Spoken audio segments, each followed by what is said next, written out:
This is Newsroom. Hello and welcome once again here from Johannesburg here in South Africa. My name, of course, is Jansen. The show is always live and broadcast from our studios right here in Auckland Park. Now, between 9 and 12 every weekday morning, we're also live on YouTube. You can watch us back throughout the day on demand at your leisure. We ask another question, education-related here in South Africa. Of course, we continue with the theme. There it is. Do young children get too much homework these days? Now, a little bit later in the show, we'll have an expert that says she thinks our children get too much homework and there's not enough play within the confines of the education environment. It's an interesting take. We'll delve into it a little bit later. But before we go there, let's go to Elvis President, as you can see, standing by to give us the morning's news update. Thank you, Eben, and let's start off right from the top, your top stories this hour.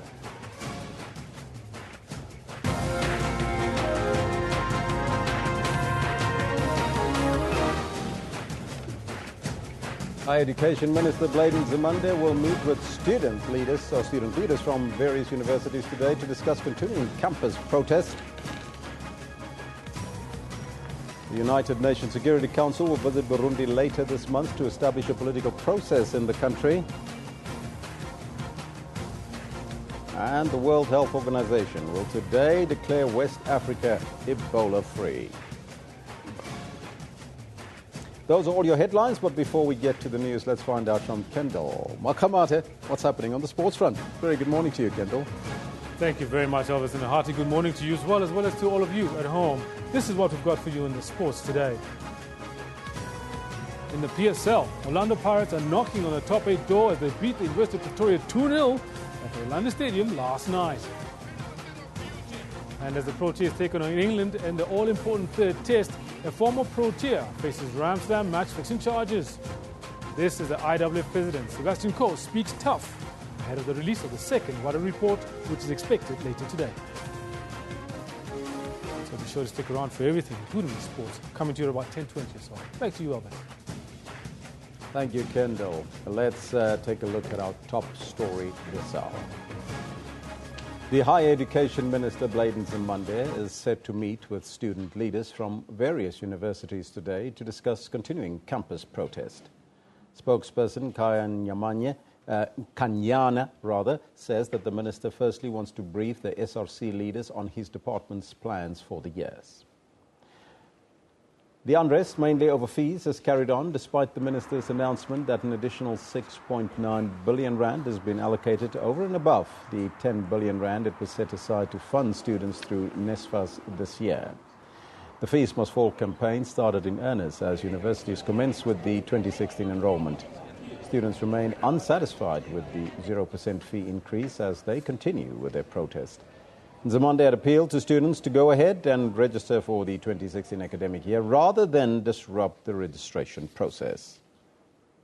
It was very important that they actually put pressure on us as government. How have we responded? Well, firstly, this is government policy. It has been government policy. Secondly, government has been investing hugely in supporting poor students. Mustn't pretend as if nothing has been happening. NSFAS, by the way, since it started, has supported more than 1.5 million students, many of whom would never have seen a door of a university or a college. 50 billion rands has been spent since NSFAS was started. Now, very quickly, what we have done now, partly in response to the students, the money has been raised for no fee increase, okay? The 2.33 billion rand. In addition to that, there is a perennial problem that we are addressing this year, student debt. NSFAS students who do not get full cost of study, and the difference of the money that they do not get, they owe the university. Often they've been excluded because they owe, unless they pay, if they've passed. Free education is feasible, but it requires funding. And that is what came out of the report that was produced by Professor Derek Swart after having investigated and toyed around the whole possibility of introducing free education. It's the policy of government.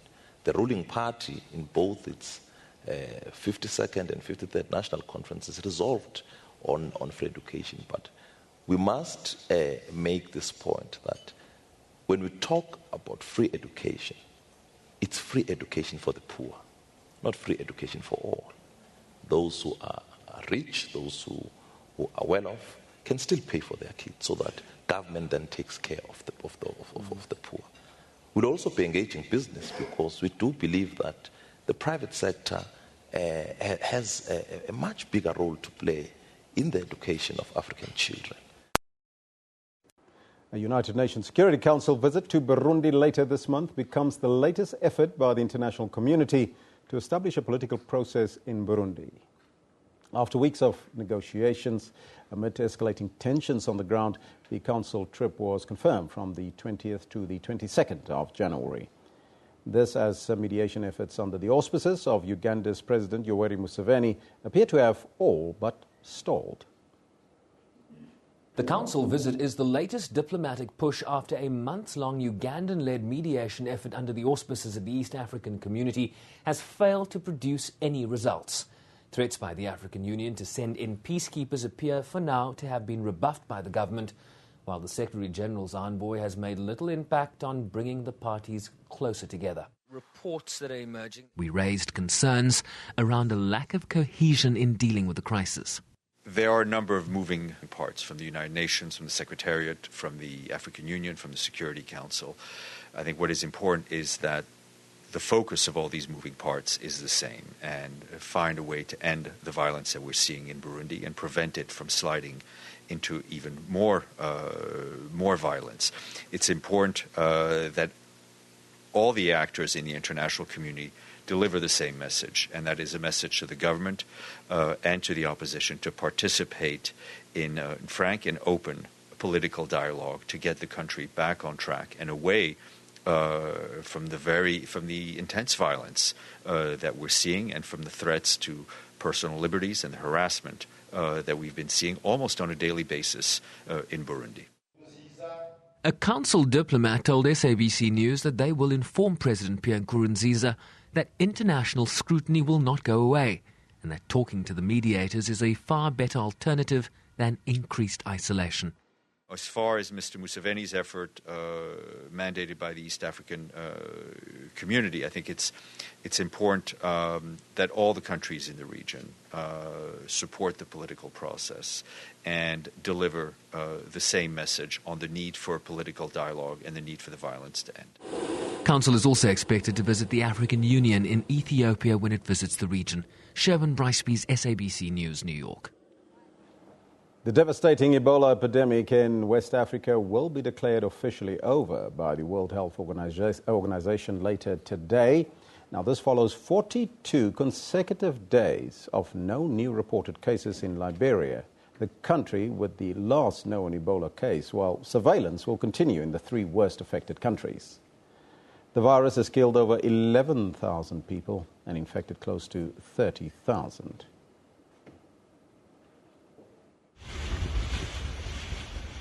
It's officially the most complex Ebola outbreak in history.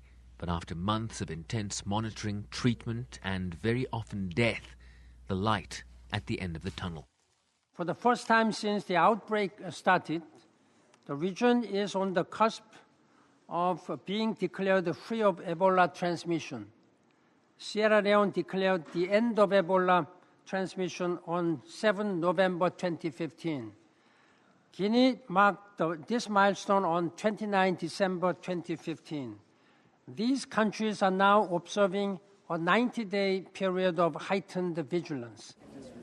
Officials have lauded the solidarity of the international community as a testament to what can be achieved through the multilateral system. The next 3 months, ladies and gentlemen, are the most critical, when national emergency response mechanisms and partners scale down or close their operations. Responsibility for managing survivor care, for surveillance, and response to further possible flares will shift back to ministries of health. While strides have also been made in finalizing a vaccine. Clinical trials led by WHO have brought the world close to having its first safe and effective Ebola vaccine. We have also developed new diagnostic tests that are making the detection of Ebola faster and more accurate.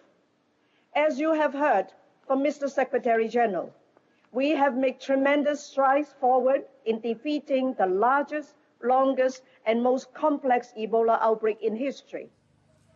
With warnings that flare-ups of the virus should be expected in the coming year. Sherman Briceby's SABC News, New York. The founder of an online support group for farmers says many farmers are suffering in silence and aren't receiving any support as drought conditions prevail. A Free State businessman and a cattle farmer, NC Skumbi, started a Facebook group called Farmers in Need, also known as Boere in Nood, where farmers can submit online requests for assistance to receive feed and water supplies. Now, to give us an update, we are joined on the line by NC Skumbi, the Free State businessman and cattle farmer. NC, a very good morning to you and welcome. And can you give us an overview in terms of the current drought in the Free State, and are the farmers suffering? Good morning. How are you? There are a lot of farmers suffering at the moment, not just with the drought, but also financially at the moment. Because of a lot of economic reasons, all the price in feeds are going up. I'm getting a lot of calls for people that they want to ask me if we can't help them financially to buy feed and etc. But it is impossible for us at the moment to be supporting them in that way. But what we are doing at the moment is we are getting donations, and we are, with these donations, we are trying to help these farmers. There are people in Bultfontein, Wepener, Botawil, all these types of areas in the Free State that are hit very hard by the drought. Animals are dying at the moment as we speak. Some farmers have to, take a step further in shooting their own animals to get them not to die from hunger. Basically, what people can do is also they can join us on our Facebook group, and they can also make any donations towards this group, and this is how we try to help the people at the moment. But there is not very support from some of the bigger organizations. We try to talk to them. Some of them have their own initiatives and things going on, but we are we are going to talk to them at the moment. For instance, the Free State Agricultural Union, they want to help us with funding, but we have to first have a meeting with them over what we are planning with these types of funds and etc. So there's a lot of people that want to help also, but there's still a lot of people that did not come to the party yet. So how do people join the Facebook group, and how do they join the organization in order to provide you with some either funding or some of the supplies that you require, such as water? They can just go online and then they can search for the group Boere in Nood group, and they can join. They can just click on join, and they can be part of. They can comment there. They can see what we are doing, and if they want to make any donations, there's a lot of information on there. They can also go see what we are doing on our webpage. It's www.binsa.co.za. There's a lot of things that people can help us with at the moment, and we need a lot of help, especially with the feed, the bales and things like that, that they can help us with also when they join the group and they want to make a donation, for instance. They can definitely help in that order. We need all the support we can get. Like I said, the financial situation in a lot of farms is critical. It's very critical at the moment. Now, just briefly, Skumbi, we haven't got much time. How many farmers have you assisted thus far? Thus far, there's about 1,400 farmers that applied. They filled in the application form on our page, and we helped about nearly 500 farmers already at the moment, and we moved about 1,500 tons of feed. And we are currently the donation total we already we received was over about 2 million rand in total from a lot of public figures and public people that are helping us, and a lot of organizations like the RPO of the Free State, Agrico, those type of companies, and Legal-wise, they made a donation towards us for 200,000 rand. So it's all these type of people that are helping us at the moment, and they want to challenge other organizations also to take part in this so that we can make a difference together. All right, NC, thank you so much and good luck with the campaign. So if people want to join, they can go to the Facebook page. It's called Boere in Noord. That's Boere in Noord on the Facebook page. You can Google them and find them on the Facebook page and assist the farmers there. That was NC Schoombi, the Free State businessman and a cattle farmer who started that Facebook group, Boere in Noord, to assist all farmers in the country. Well, it's over to Eben with more. Yeah, staying with this theme, Elvis, it's tough. You know, the recent heat here in South Africa has not only brought about discomfort and drought, but also significant changes in the weather patterns that we see. Severe thunderstorms and high fire dangers have swept across various parts of the country, bringing destruction to homes and serious economic losses. Now, Tsietse Monare, who is our weather anchor or meteorologist, as I'd like to call him, he's with me here to talk about these impacts and how global warming can directly affect not only our weather but also our health. Very good morning to you, Tsietse. Nice to have you with us. Thank you. Thank you.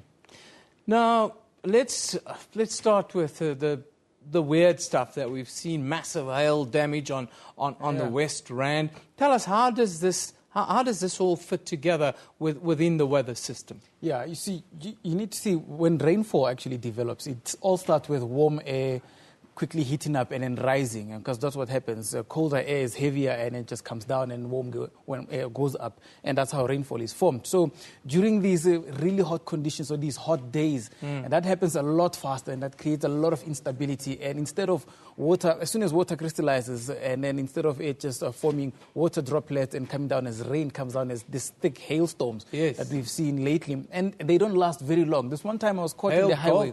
Hail golf balls. Yes, I was caught in a storm on the highway, and I was comforted by the fact that it only take a few minutes and then it will be gone.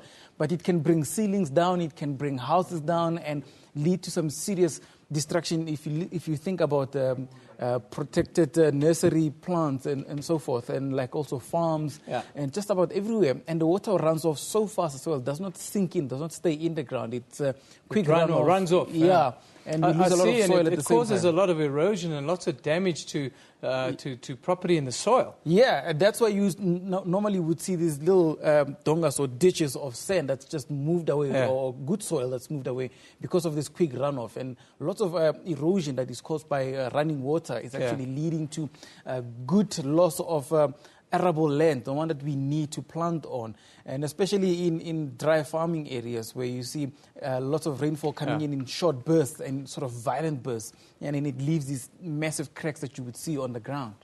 Now, Alva spoke to the farmers in need a little bit earlier, and it's clear, of course, the farmers are suffering all over, not just in the Free State, but northwest to KwaZulu-Natal. We see lots of rain now falling in KwaZulu-Natal. Now, we see lots of rain here in Gauteng and the like. What is that rain that we're seeing? What effect is it having on the crisis scenario that we're seeing around South Africa? You could ask any farmer now about the amount of rain that we've received so far and ask him, is that enough? And they'll tell you, no way, because winter is coming soon, and then in winter there is no rainfall, and we wouldn't have been backed up already by the amount that we're receiving. I mean, we forecast that there should be persistent rain only in March and so forth, and now we're getting some thunderstorms which are not persistent. I mean, these are really short. They come and they go. We need persistent rain that's going to last a couple of long hours, and maybe a couple of days and weeks, years. But now, you talk about the outlook for March. Is there a scenario that with this climate change and weather patterns changing a little bit, that the rain season might be a little bit later now, because it might even be March, April into May a little bit this year? Is that possible? Certainly. The thing about the climate change is that it changes weather patterns in such ways that most of the seasons are coming in later. Places that were drier usually get wetter now, and maybe some other places get even drier, and an increase of severe storm cases like we're seeing with tropical cyclones and so forth.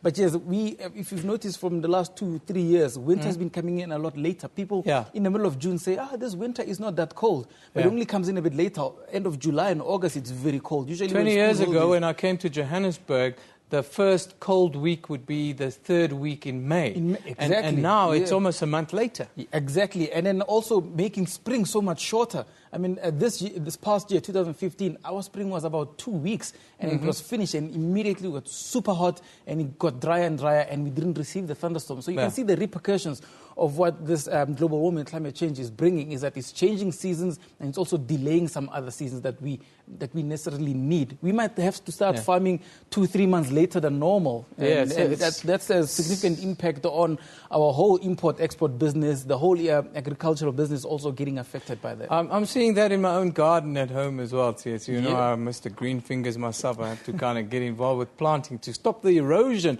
as much as anything else, because with these storms, it's causing so much damage to the topsoil. But if I can ask you just quickly before we wrap it, give me a kind of staggered outlook for the next 3 months. So how do you see February, March, and April? How do you are you expected to go? More storms like the one we see on screen, or are we going to see proper rain? It's gonna more storms are gonna come, and basically because of higher temperatures that we're expecting, we are not done with the heat waves. It looks like they're going to be coming in for the next couple of months. The El Nino that was forecasted usually is supposed to end around February, but this one might move into autumn, into March and April, and maybe even into May, and that's what's going to create things even more dire for us. So over the next 3 months, I can tell you that it might get drier again. The October, November, and December months, we forecast them almost correctly 100%, and they were dry and they were hotter, and we're seeing a similar pattern again with a little bit of rain, especially over KwaZulu-Natal, some parts of the Eastern Cape, maybe in Gauteng and Limpopo, in a sense of these hailstorms with golf ball size hail. Yeah, so that's what we should expect. And then a later winter. You should change your job. You should become a rain dancer. You need that. Yeah, I've been considering that, but I think I'm needed more here. No, you are indeed. And we always appreciate the work that he does. He's always quite candid in his assessment, although he agrees that sometimes he gets it wrong. But that's Munari is with us here. Thank you for coming in and giving us your real insightful views. It's so interesting to get the professional views, because, you know, we live during what I think is a very difficult time as the world's weather is changing. Yeah. Thank you so much, Evan. Thank you. Now, of course, a lot of people are affected by weird weather, the weather systems here in and around South Africa. Gift to the givers. Now, they are yet again on a mission to assist those who are affected by disaster. The humanitarian organisation is working hand in hand with disaster management in the Free State, and they're currently distributing thousands of litres of water in drought-affected areas. This as the drought continues to trouble the province. Now, joining us from Bloemfontein is Gift to the Givers representative there, Emily Thomas. Very good morning to you, Emily. Good morning to you. Emily, just give me a quick idea. What's the situation like there in the Free State with regards to the drought, and which sort of areas are you targeting, and how much water are you moving into those areas? Well, we are targeting the Gariep area, and we're also looking at our water that we're distributing. We're waiting on a water tanker to come in today.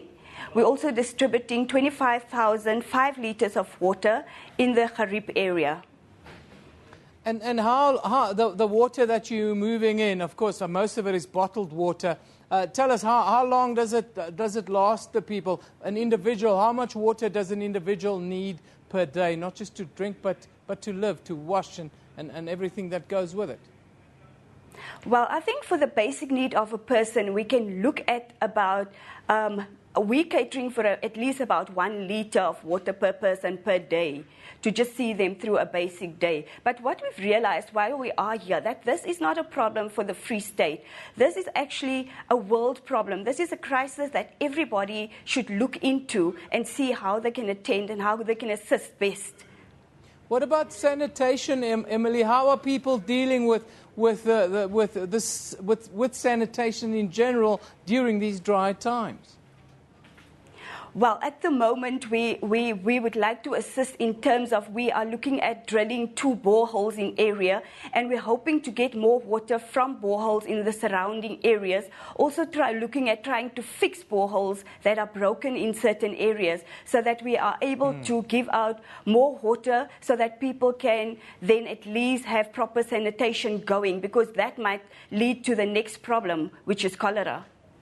Emily, and what about other provinces? You know, it's a problem that we are all facing here in South Africa, is the water shortages and drought, and we see rains and so forth. But are you going to help elsewhere where you need it, maybe?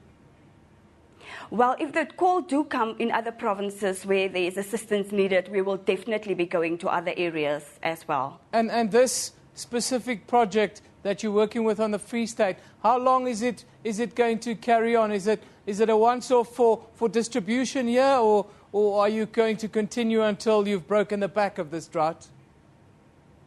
Well, we are going to be in the Bloemfontein area for the next 5 days, but hoping that we can leave a longer-lasting effect here with JoJo tanks that is also coming in. So at least we might be able to fill JoJo tanks in communities, and also with the boreholes, that might leave a longer-lasting effect. So after we've gone, that will still be here. Emily, thank you very much for joining us from Bloemfontein this morning. Gift to the Givers representative there, Emily Thomas, telling us what they are doing to help people in affected areas. As little as a litre of water a day is what they are handing out there to try and help those that are battling with, well, one of the driest years, rather, in more than 20 years here in South Africa. Yes, global warming is real. Now, Agri South Africa says farmers in drought-affected areas are forced to resort to drastic measures just to stay afloat. The organisation said more and more farmers are selling excess livestock to ease the burden of having to feed them.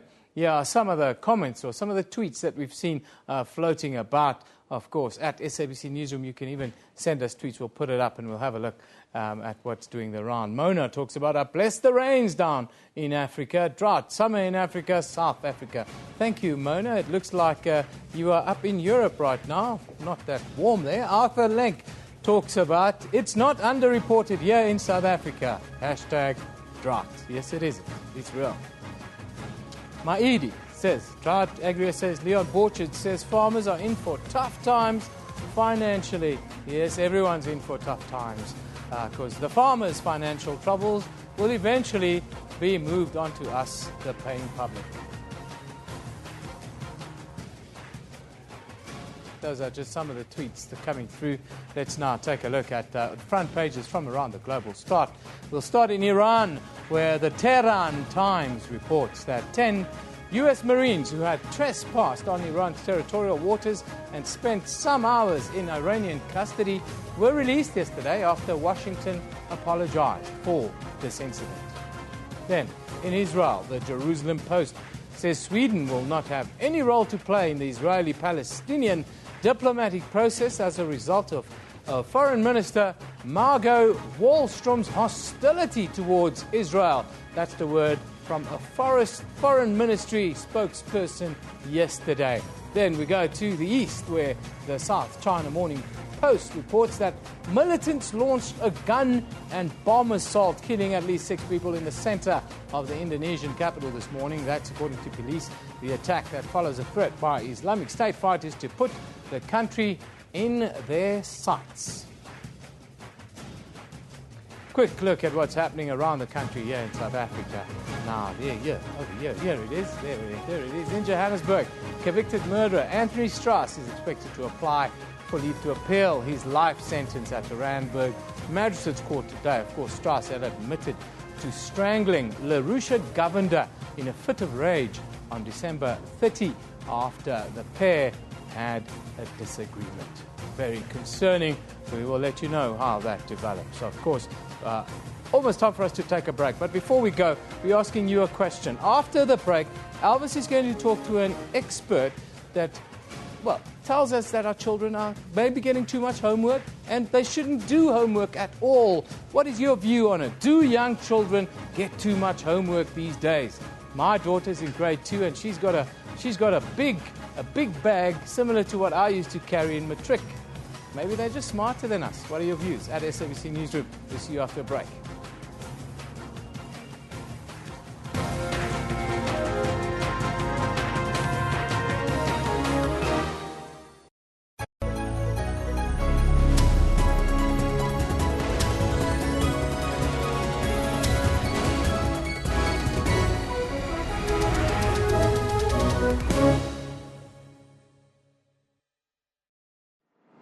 Looking for social issues? It is not our intention to give condoms to 10-year-old children. We are here to assist you. Looking for religious issues? The point is not for the church to try and prove whether this is the fact. So we want accountability. Is there a system of governance in your churches? Political issues. Barack Obama said Africa should stop looking to the outside for salvation and focus on someone else being at fault for the problems of the continent. Economic issues. The young mothers, single mothers, that's buying property now. Or just looking to air your views. Here are some of your views on social media. Look no further, as Newsroom has all the informative information you need.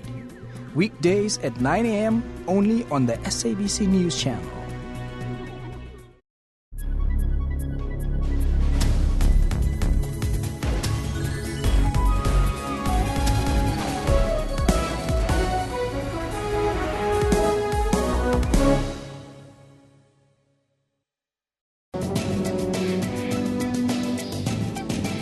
Everybody wants to look like Superman, and unfortunately nothing in a bottle, nothing in a capsule form will give you muscle. It's hard work, in fact it's smart work.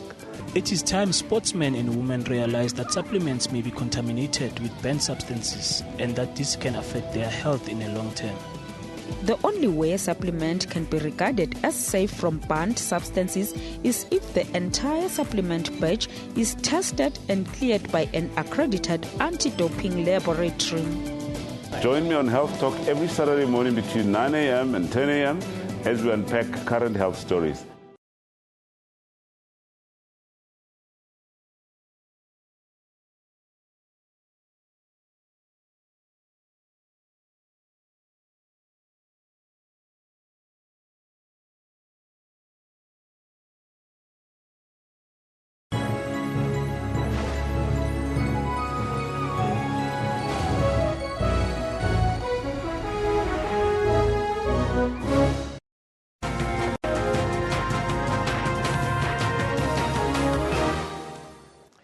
Now, as schools reopen this week, the focus turns to our children's education. Now, some children will embrace their first task and their homework, much to the delight of their parents, while others may find it very difficult, and they would need a little bit more guidance. We are joined in studio by University of Johannesburg educational psychologist Professor Laura Rackpert, who believes there should be a clear balance in the amount of homework given to a particular age group in order for them to reach their full potential. A very good morning to you, Professor, and welcome. Good morning. Now, Professor Rackpert, young children always get a lot of homework. Evan was saying earlier before he crossed to us that his child's bag, where the books are in, is as big as his was in matric. Now, I could see that as well in my children. Now, should children get so much homework? We definitely believe that we that are doing research in childhood learning and how children learn concepts and have conceptual change believe that it's not that good for them to get that much homework. Why not? Especially when the child is young, the child needs some time to solidify a concept in their minds and actually understand and inculcate the concept into their frame of reference before they learn something new. So if you give them too much homework and too many new concepts every day, the brain becomes crowded and overloaded, and they don't really get a deep level of understanding on the concepts. How do you then balance it in terms of the homework that's given and the play that children should engage with? Because some educational psychologists told me once that you should balance the two. Yes, there should be, especially when children are young, a lot of free play, a lot more focus on perceptual development, grade R, grade 1, even up to grade 2. A lot of playing, a lot of climbing, a lot of skills involving gross motor movements, big movements, and fine motor movements, because these all link to the brain and open the brain to learn better in the future. So when children are young, parents often ask the teachers, where's the worksheet? What did my child do today?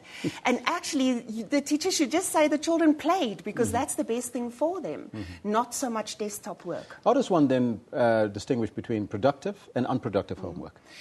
Productive homework is usually the type of homework that the teacher would introduce a new concept during the day, and that's one specific concept should be solidified at home, and usually under guidance. It's not so good for younger children to do homework on their own, because sometimes they get the concept incorrectly and then they practice it incorrectly, and then you have to correct it again, which is worse for them than not to get homework. But how do you do that if you want to solve that issue when you have parents which is probably not qualified or maybe have not got an educational background? I think this is one of the difficulties that we do have, that many children actually don't have people that can guide them at home. I would suggest, what I found, I work on the Soweto campus of the University of Johannesburg's education department, and we have started little work groups where older children actually guide younger children in their homework in the afternoon. And that's maybe something that communities can look at. If there's a grade 7 child, for instance, can maybe earn a little pocket money, to help the little kids in the community that don't have anyone else to guide them. That's a brilliant concept. It's almost like a Big Brother concept, isn't it? Yes, exactly. Now, can you explain how a child's working memory works in connection with the amount of the homework given? Okay. Now, working memory is the type of memory that for a specific period of time, in one moment, you can keep so many concepts in your mind to work with. Now, these concepts are not just facts that you learn. It's also for little kids remembering I should sit straight up in my chair. How do I hold my pencil again? How do I make an L again? All those things are crowding the working memory. So if you give too many other factual concepts for them to learn on top of that, it's too much, and they actually don't get to learn all the concepts. So for the working memory to go into long-term memory, which is your frame of reference where you now build your actual knowledge, you have to do it single concepts at a time. And we find that often the curriculum and as well as classroom activities move too fast through concepts. There should rather be fewer concepts that are really solidified, that the foundations are laid for future learning. Now, you also work with children with learning difficulties or learning disabilities, is that correct? Yes, that's correct. Now, how soon can a parent or a teacher tell that this child has got learning difficulties or is just plain lazy? You can start as early as grade R, identifying certain markers that point to certain learning difficulties. And it is usually the quicker you sort them out, the younger the brain is at that moment still, the sooner you can get results from whatever therapy or whatever intervention you do. The longer you wait, the children actually learn things that are incorrect, and they keep on the path of the incorrect things that they're doing, and then you have to unlearn that before you can teach them new things. So I would suggest that if parents have any kind of inclination or hear from a teacher that we're a little bit worried about this or that, rather check it out sooner than waiting for it, because many parents think, oh, it will come right in a few years' time, and then in a few years' time the child's got a serious difficulty that they have to deal with. Briefly, your advice to parents and to teachers? One of the biggest things I can say is read to your kids. Very important. From the moment they're born, read to them, read with them, even if it's a magazine. One of the most important things, talk to your children, listen to their opinions, teach them to reason. Reasoning skills is one of the most important things to teach your child, and love your child. Nothing more than that. Professor, thank you so much for your time and joining us here in studio. Now, that was the educational psychologist, Professor Lara Rackput, let me get that right, who believes that we should give our kids less homework and more play and balance those two. It's now over to Eben. Yeah, thanks, Alice. That's a very interesting question on screen there. What an interesting interview. I think it's a wonderful concept. Do young children get too much homework here in South Africa? Or these days, as we think, I think they do, and we really need to maybe change the way we think about these concepts. But, of course, this week, all the focus in South Africa is around education, and today the Department of Correctional Services will roll out the red carpet for inmates from around the country who've done well in their 2015 matric exams. The successful learners are from correctional facilities in the Northern Cape, Northwest, KwaZulu-Natal, Limpopo and in Mpumalanga. prison inmates have improved their matric pass rate by 4%, reaching 73% now. The Correctional Services Department also confirmed that other improvements include an increase of bachelor passes for university admission from 18 to 33. The number of distinctions also increased by 25%. Now, in our Kimberley studio, we are joined by the Deputy Commissioner, Personal Development of Offenders, the Correctional Services, Dr. Joey Kutsia. Very good morning to you, Dr. Kutsia. Thank you for being with us. Good morning to you, Evan. Dr. Kutsia, just tell us or talk us through today's program. What's the expectation today? Well, what we're going to have today is a celebration of education in correctional services. And we've decided on Kimberley because the facility there, Tswelapele Secondary School, for the first time they have written their matric exam in 2015, 12 of the learners, and 11 of them passed, and that makes them the best performing school, full-time school within the Department of Correctional Services. Now, that's why we're taking the function there. You must be very happy, though, with the fact, put that piece in your ear, put it in. There we go, it's in, thank you. Now you can hear me, can you hear me now? Great, there we go. I can hear you. I wanted to ask you, sir, the improvement, a 4% improvement is a marked improvement in 1 year. You must be very happy with the results. But what have you guys been doing within the correctional facilities to get an improvement in your results? Yeah, we are indeed glad about that improvement. What we've done was that the educators we have in our system, they have put in special effort to prepare the learners. That's one aspect. Secondly, we have also put money one side to assist with the development of our educators in certain learning areas. And we have received tremendous support from communities around correctional facilities that assisted the learners also in their preparation for the examinations. From big business, we have received various learning material that assisted further in the preparation, and we want to thank those role players, external role players, also at our function today. Give us a quick insight into the facilities within correctional facilities that you use. Must be very good, and tell us about the kind of teaching and learning that's taking place. For instance, what kind of timetables are you guys working on? Yeah, but first of all, in terms of the facilities, it's only with the newer correctional facilities where we have proper classrooms, if I may call it that. When the construction then took place, we also worked into that design room for classrooms.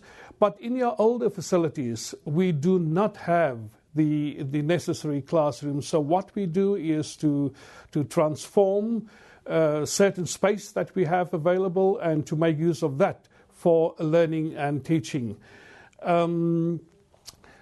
You also mentioned the second aspect of your question was on timetables and timetables. Yes, yeah.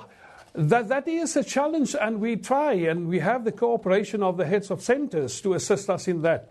We normally have the offenders out for a period of 6 hours for the day, those who attend school. Now, the correctional environment, with its high focus on security, you will understand that it is indeed a challenge to get the offenders out of the cells and to the classrooms. But with the assistance of our heads of centres, we are really making headway in creating more time available for learning and teaching.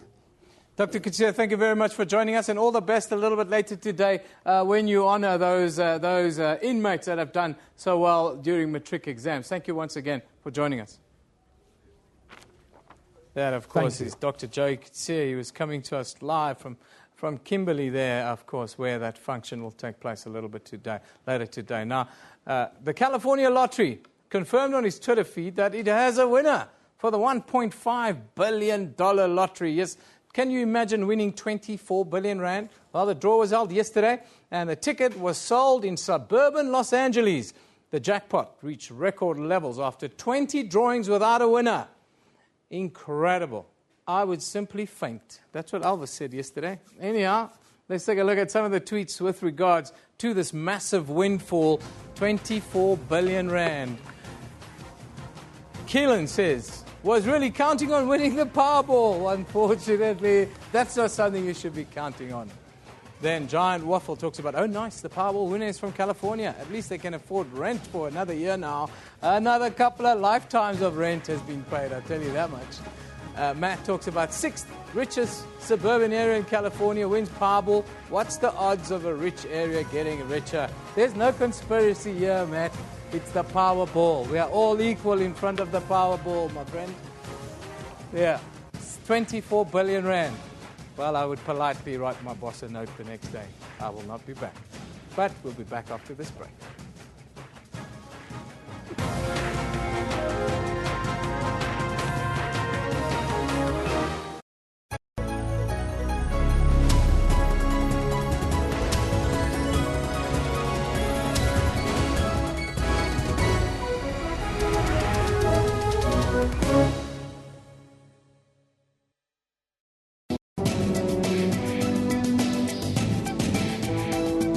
Health Talk, your show on health practice. The people being empowered with knowledge so that they can change their behavior and reduce their risk of being sick. How serious is stress at work? If we don't address workplace stress, that negative stress, then it can lead to burnout and it can lead to depression. How does absentees affect companies? The one that's really problematic for employers is the one that is unscheduled. How can companies organize their wellness program? Health promotion mustn't just be a one-size-fits-all type of approach. It must be customized based on understanding of the unique needs of that particular organization. For health tips that will help you to adopt healthy living with Dr. Sello Mutawung on Health Talk every Saturday.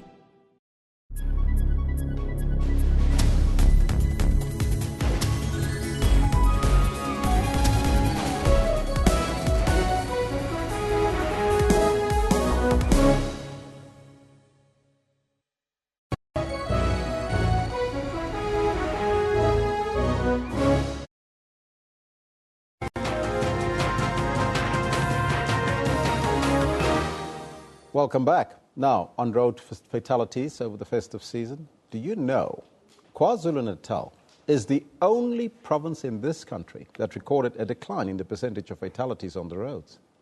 The Western Cape recorded the highest percentage, followed by the Northwest. The Eastern Cape increased by 22%. And then all the other provinces showed either a marginal decline or even a higher decline. Here in Gauteng, we've also seen that happen. Now, for more on the KZN story that has managed to decrease the number of deaths on the roads, we are joined by Conru, who is the commercial manager of the N3 toll concession. Conor, very good morning to you and welcome. Thank you. It was great to be here. Now, I think that the question that everybody wants to ask you is, what are you doing right at the N3 concession on the N3? Yes. Elvis, we had one fatality in KwaZulu-Natal over the festive season. And it was a very unfortunate incident, and it could have been avoided. So on the one hand, one is extremely pleased with that. But on the other hand, this is part of a national disaster. 1,755 people lost their lives during the festive season, and that's predicted to increase as hospital fatalities, the news of hospital fatalities comes through. So I don't think for 1 second should we kid ourselves that we've got the answer. And just to flesh that out, one incident a number of years ago in the festive season happened to be in Harrismith, cost the lives of 30 people. So as long as we have, if I could put it in a worst-case scenario, as long as we have unroadworthy vehicles driven by irresponsible drivers on poor roads in the absence of law enforcement, as long as we have those elements, it's a bit of a lottery, as we were talking about. Earlier we heard about the good news of the 1.6 billion. This is not good news at all. It's a catastrophe. Is it all about working together, working with the Department of Transport, working with yourselves in order to maintain this type of record and to ensure that there's stability? Absolutely. And so it's addressing those four elements. And each one of those is critical. It's a weakest link syndrome, that if you have one of those elements falling apart, then immediately you're opening yourself up to incidents and so on. I would like to pay tribute to the law enforcement authorities working in KwaZulu-Natal. They put in a tremendous effort, and to give one example of that is Van Riemen's Pass, which is a notorious weak link on the route. Yes. There was not one single fatality there, and in fact there wasn't one single bad incident on Van Riemen's Pass in the festive season.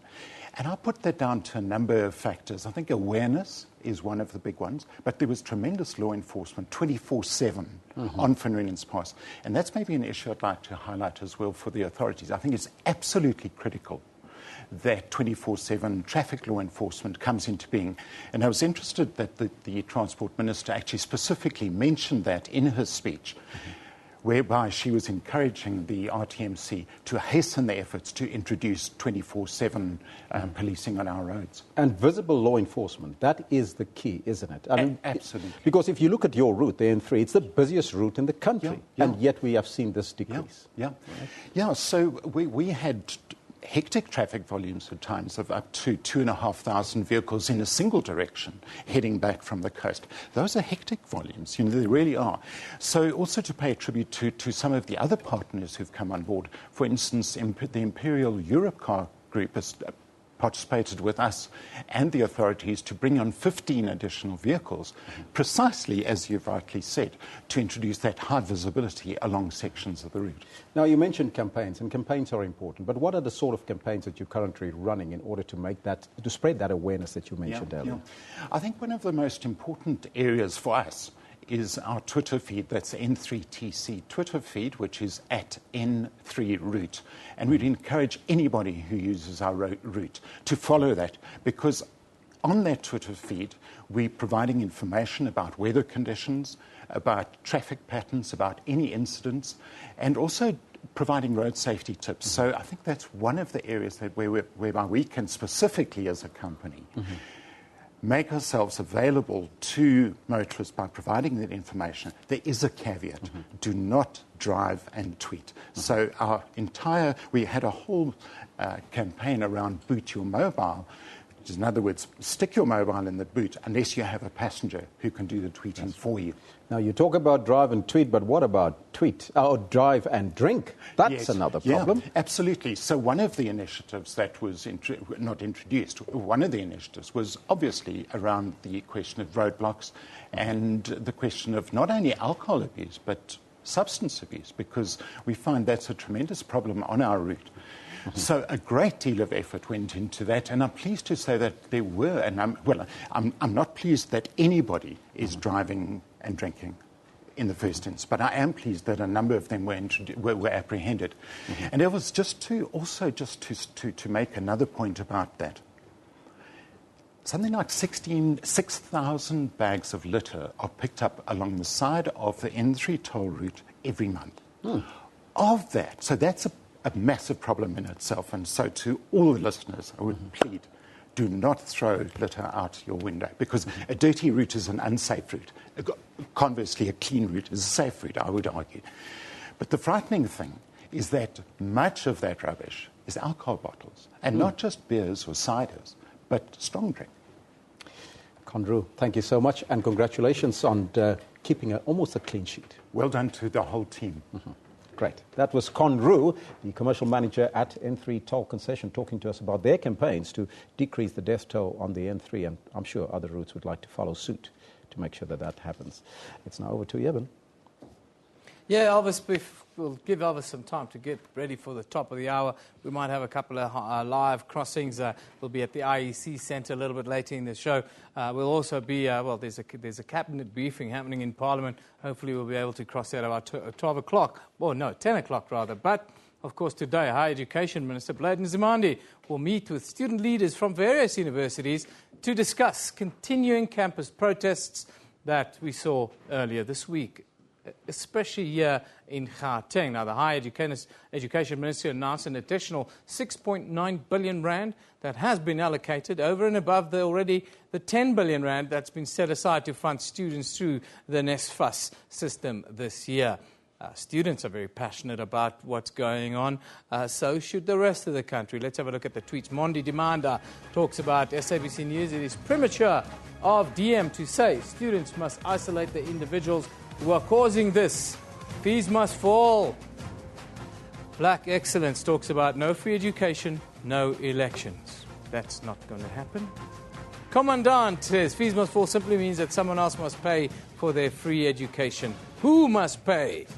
That is a fair question, one should say, from the Commandant. Now, that meeting will take place at around 2 o'clock this afternoon. On all of our platforms, you can follow the outcomes. And let's hope that they can find some alignment and a time frame for free education, free tertiary education, that is here in South Africa. We're about 4 minutes away from the top of the hour. You're watching Newsroom here on SABC News. We'll be back then with hopefully some news from that cabinet briefing that will be held by Minister Jeff Radebe. Don't go away. We'll be back shortly.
It's 10:00 hours Central Africa time on this Thursday, the 14th of January 2016. This is Newsroom on SABC News, Channel 404.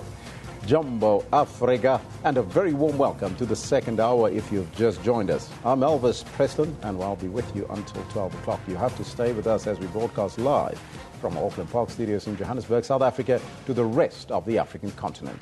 As you know, we're also streaming live on YouTube, with the entire show available on our YouTube channel. We're asking you a very important question relating again to your children. It's a theme from yesterday until today. We focus on schooling, and we're asking you, do you think that our children get too much homework these days? I want to know from you. Let us know on the Twitter handle at SABC Newsroom and on our Facebook page. But first, let's take a look at your news headlines.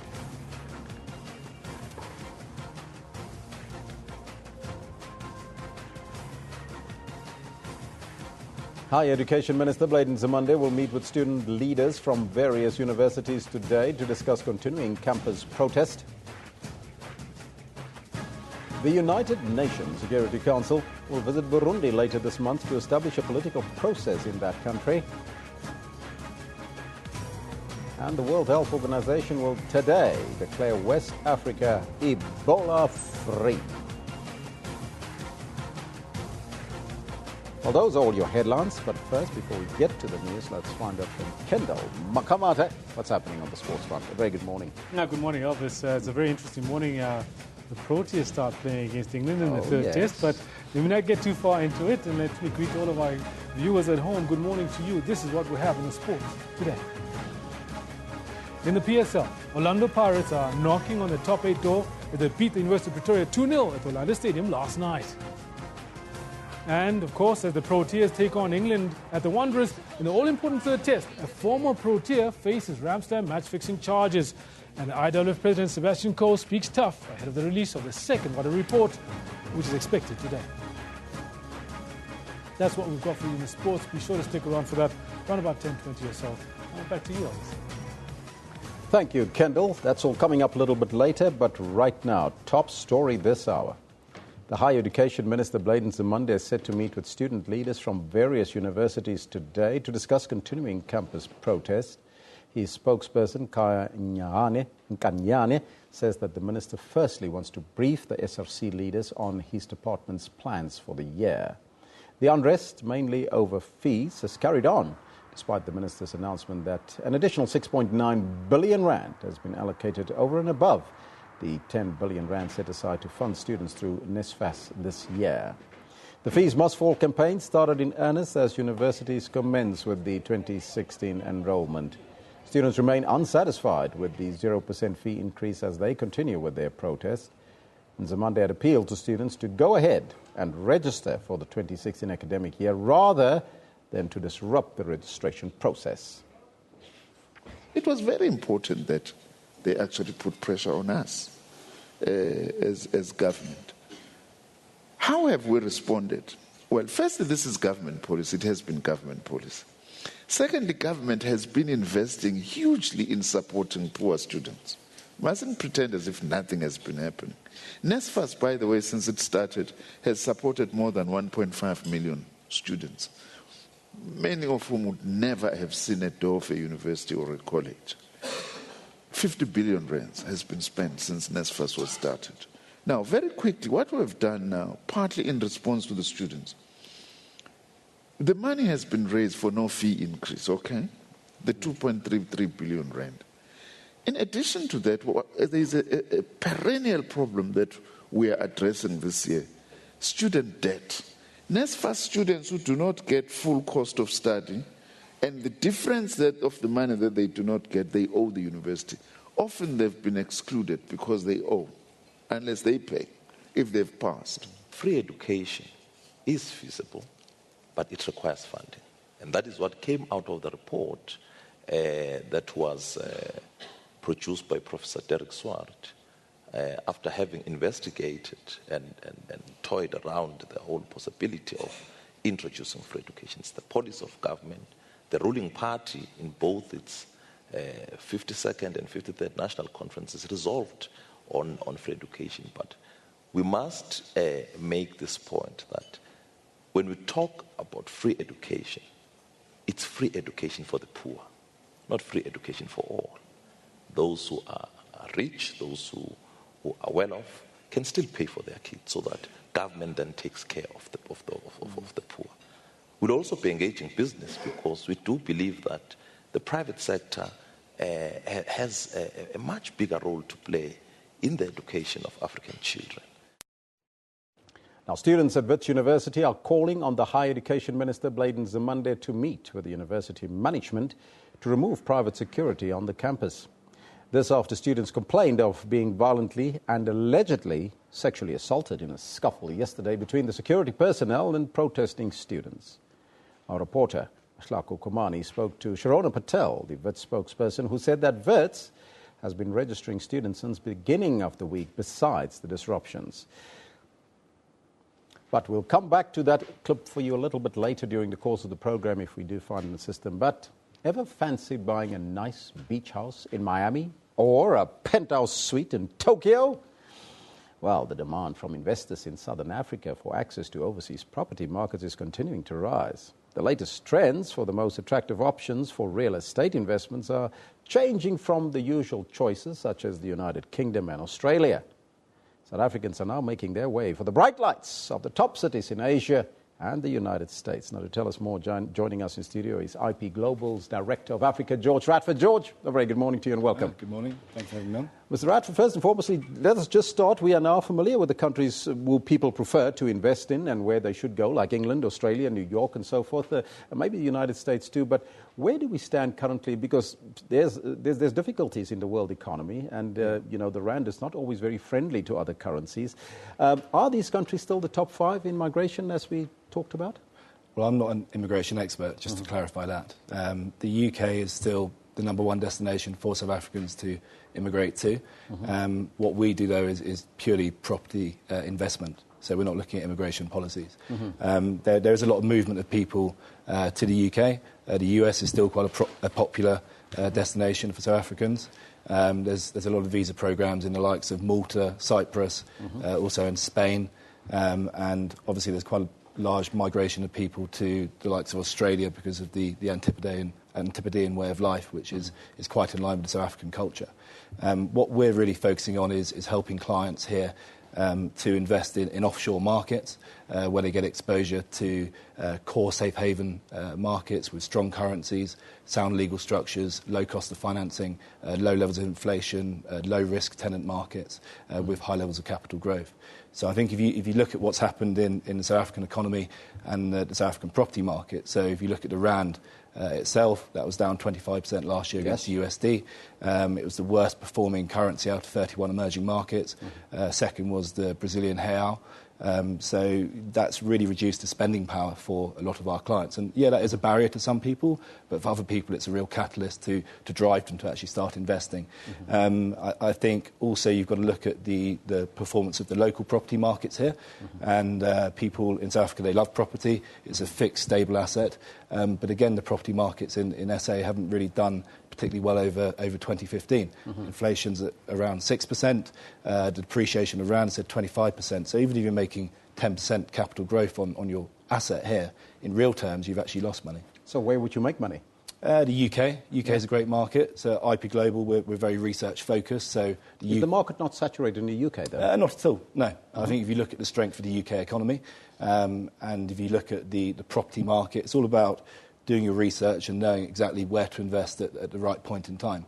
So prime central London, yeah, that has been not saturated, but it's definitely slowed down because of various cooling measures that the UK government have brought in. But if you look at outer London, Zone 3, Zone 4, places like Ilford as an example, Sutton, these are places that are massively undersupplied.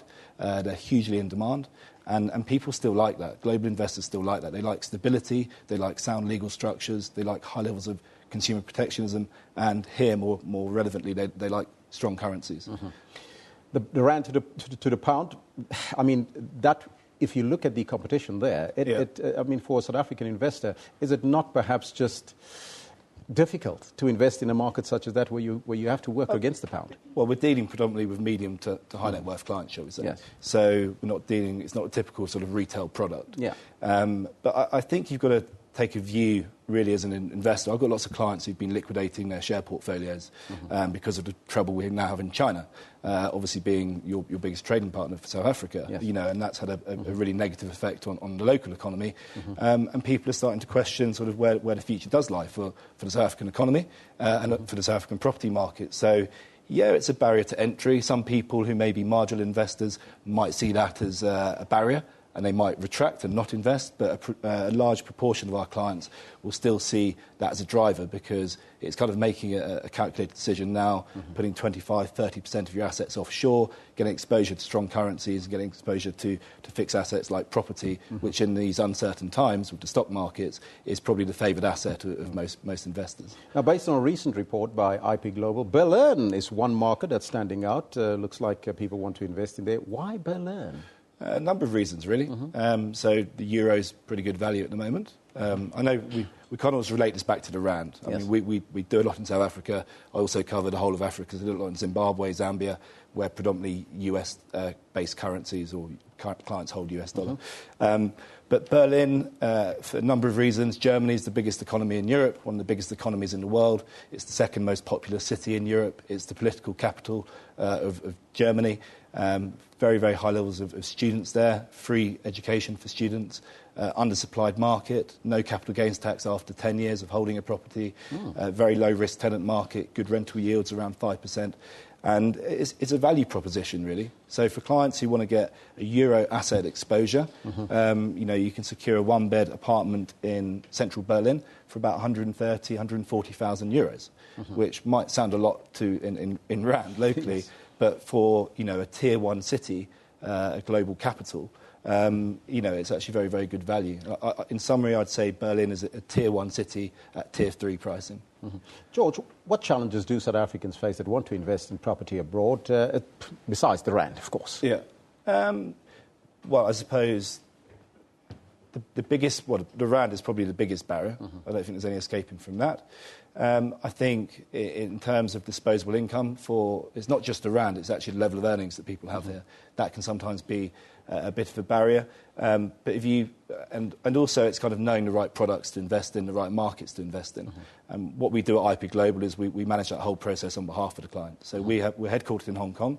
We've now invested over $2 billion US globally, over $1 billion into the UK. And our model is very research-focused. So we have analysts who review the global markets. They identify where the best place is to invest at any given time. They make sure it's safe and sound legal structures. They make sure we can get financing options. They make sure it's a friendly taxation environment. They make sure there's a sound currency. So we do all that research for the client, and we present a very compelling investment opportunity, which they know is safe and they're going to make money from. And then we manage that whole process for the client. So we do the mortgage, we do the lettings and the management, and we manage that whole property portfolio for them. Just briefly, we haven't got much time. Your advice to investors, and what about Greece, by the way? Well, no comment on Greece. Who knows what's going to happen there? I would say, in summary, look, I'm not telling clients or the listeners to invest all their money offshore. It doesn't make sense. You've got to sustain a lifestyle locally, send your kids to school, you've got to have income, you've got to have income-producing assets in South Africa. But if you look at the volatility in stock markets, if you look at the volatility in a lot of global economies, I think people need to just be sensible, look at diversification. If you're fully rand asset-based, then you should be a bit more sensible and start looking at how you can get some sort of offshore exposure, whether it be with IP Global into property or with other investors into some other asset classes. Mr. Radford, thank you so much for your time and joining us here in studio. You're welcome. Thank you. That was George Radford. He is the IP's Global Director of Africa here in studio with us. Well, let's move on now to other local stories. The Electoral Commission of South Africa, known as the IEC, will officially launch the 2016 municipal elections at the Gallagher State Convention Centre in Midrand today. The IEC chairperson, Vuma Mashinini, is expected to unveil the communications campaign for the upcoming elections. Members of the IEC will also explain preparations for the municipal elections, which have to take place between May and August.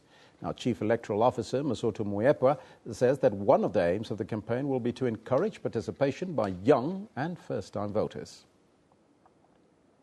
Economist Dawie Root has warned that although the new tax legislation aims to create more financially independent retirees, it also poses the danger that the state will force pension funds to invest in certain assets of their choosing.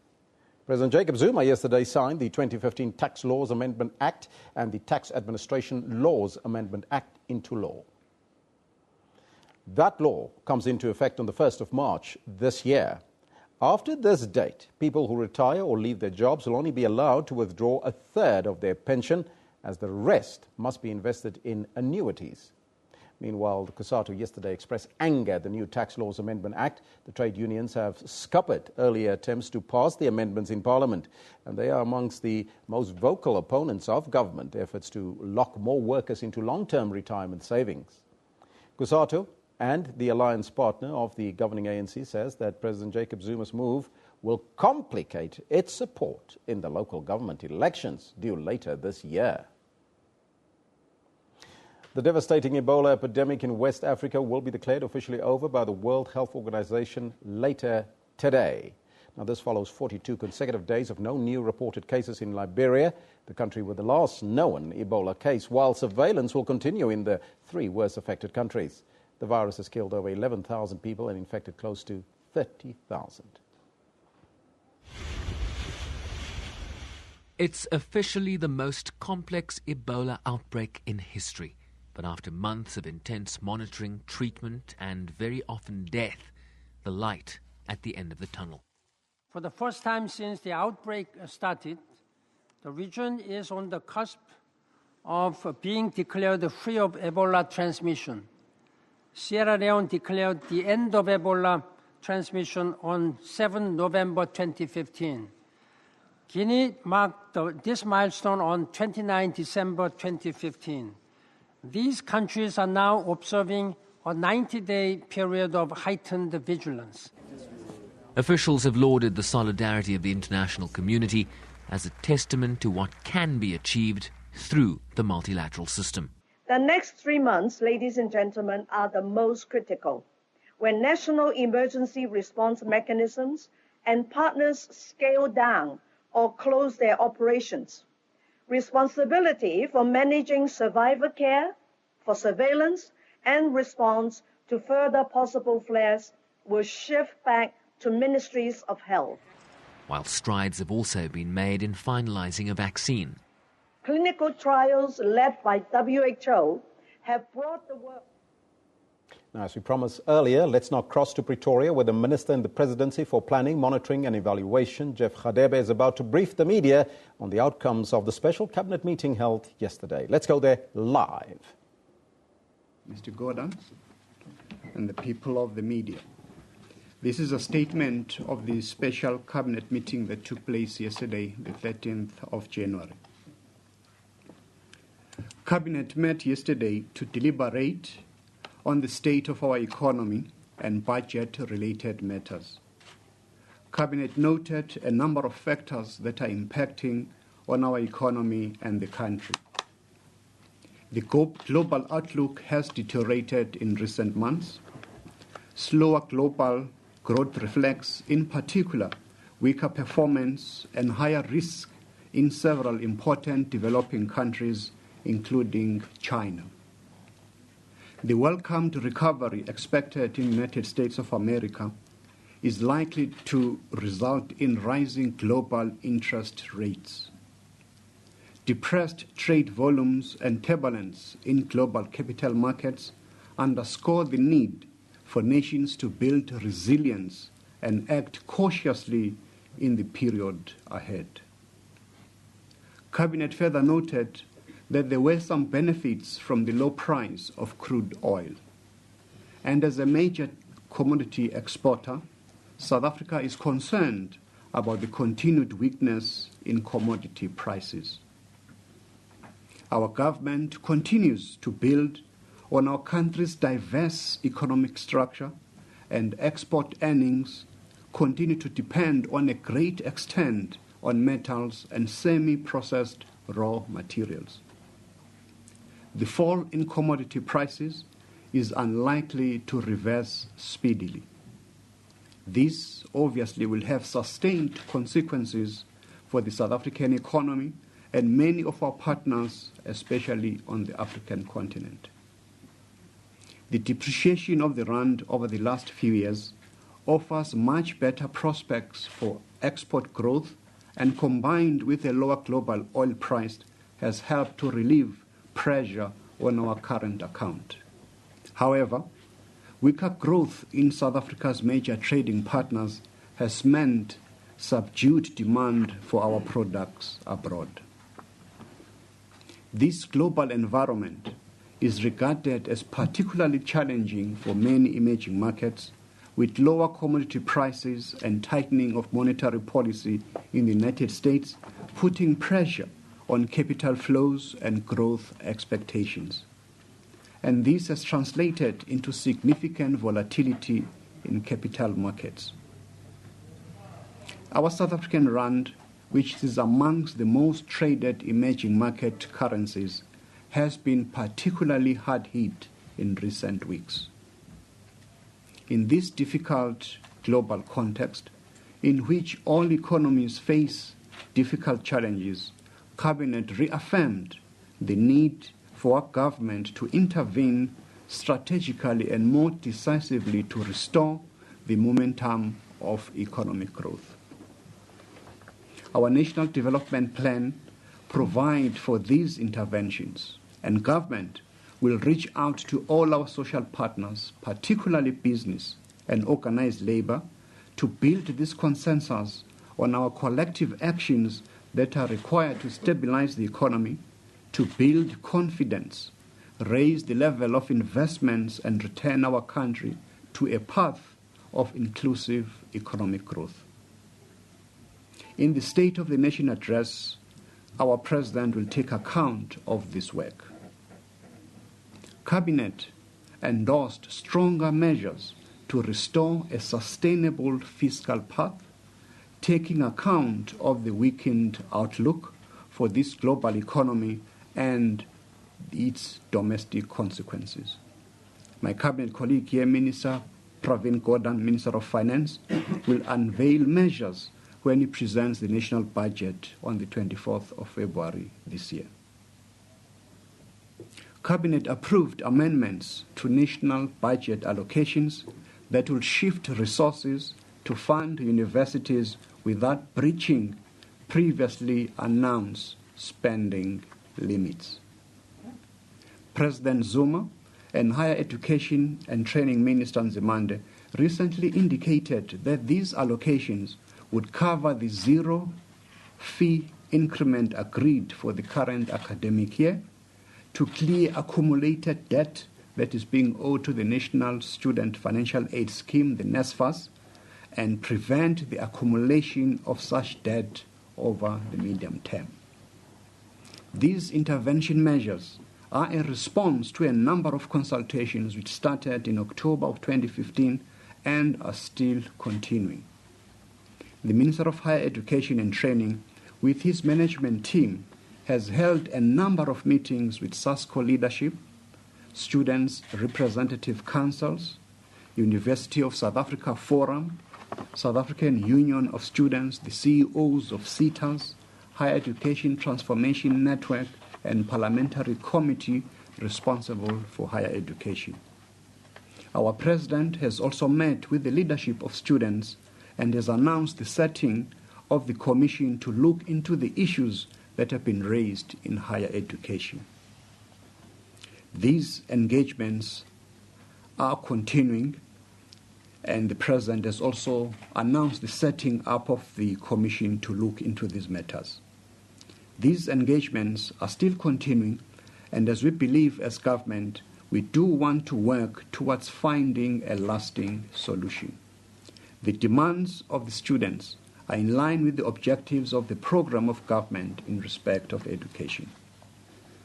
As an immediate measure, 2.3 billion rand has been allocated for universities as a result of the agreement on a 0% fee increment for 2016. In the 2016-17 financial year, government has also prioritized 2.5 billion rand of state funding to be allocated to NSFAS to provide loans to assist 71,753 identified students who qualified for NSFAS funding but were either partially or not funded at all over the past 3 academic years. This means that these deserving students will not be prevented from continuing with their studies for owing university outstanding fees. A further 2.0 billion rand will be allocated to NSFAS in the 2016-17 financial year to support unfunded or underfunded students still in the university system in 2016 to complete their qualifications. We must add that these funds that I've just mentioned are additional to the 10 billion rand that NSFAS will administer in the 2016 academic year. Our government is deeply committed to providing post-school education for all academically deserving students that is free at the point of delivery for the poor and the working class within fiscally sustainable limits. Cabinet calls on our students, of workers, of academics and university administrators to work together with government to achieve these goals. Actions that disrupt learning or create unreasonable and practically unachievable expectations are counterproductive. Violence and intimidation are not acceptable. Cabinet calls on all South Africans to recognize that there are challenging circumstances in the period ahead. Global economic conditions have weakened. The impact of lower commodity prices is already being felt in South Africa. Domestic constraints such as insufficient electricity supply are still with us. The severe drought is causing hardships in several provinces. But Cabinet is confident that South Africans remain as a resilient nation that knows the value of working together in peace and harmony. The recent exposure of a few individuals with racist beliefs has strengthened our collective commitment to build a non-racial, non-sexist, democratic, and prosperous society. Appointments. Cabinet approved the following appointments. Mr. Shonisani Matthews Muzenzi as Deputy Director General for Biodiversity and Conservation in the Department of Environmental Affairs. Ms. Sipoga Zindudane as Deputy Director General, Fisheries Management in the Department of Agriculture, Forestry and Fisheries. That's the end of the statement. Thank you, Minister.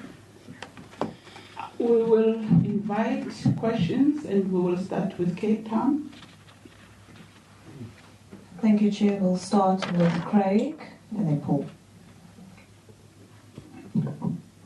Good morning, Craig Dodds from Independent Newspapers. I think this question would be for the Finance Minister. Given the changed economic picture, are you satisfied that the expenditure framework outlined in the NTBPS in October is still appropriate for the conditions? Thanks very much. Thank you. Good morning, Ministers. Paul Becchiot of Bloomberg. The economic situation, especially China's lower need for commodities, does this look as a government will start looking at other trading partners or developing stronger relations with other trading partners, especially the EU, the United States, in order to diversify and sell our commodities and to other countries? Thank you. Number 3, Joy.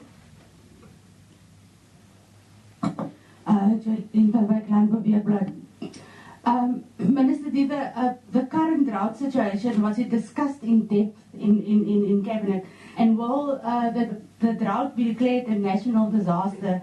And also on a priority list for government, where does the drought situation fall, especially when you compare it with fees must fall? Last one for this round, Linda. Yes, to the Finance Minister, Linda Ensor, Business Day. Consensus between business, labour and government. Is this all that Cabinet can come up with in terms of dealing with the economy? Because this is a strategy that's been mooted countless times before, and look where we are today. So, it seems like rather a desperate ploy. Secondly, everyone's saying there have to be tax rises in the budget because the fiscus is just not going to be able to get enough revenue from the tax base. Can you comment on that, please? And thirdly, is it a concern to you about the capital outflows, people taking their money offshore, and is there any way that government can prevent this or take advantage of it or anything like that? Thanks. Window. Okay, that's it, Chairperson from Cape Town. Thank you. Minister.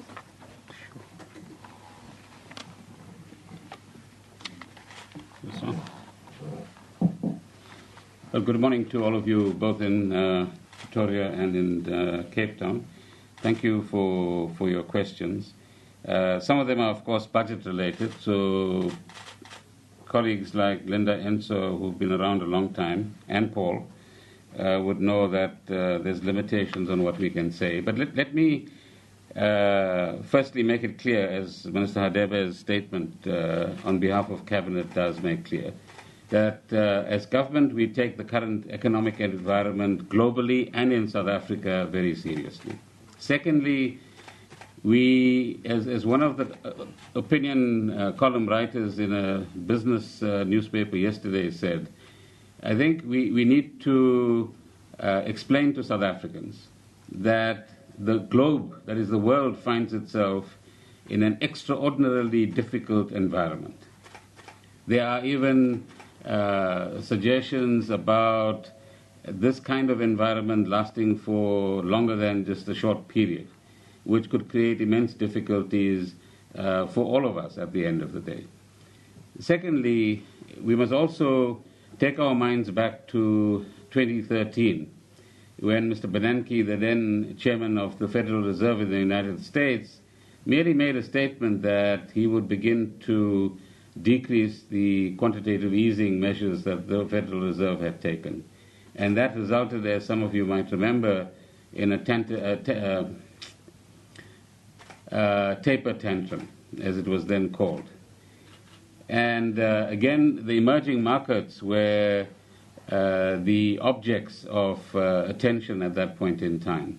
So what we have in the world today is a very short memory, that when the developed world found itself in a recessionary stage, post the 2008, 2009 Great Recession, as it was called then, it was emerging markets that boosted global growth at that time.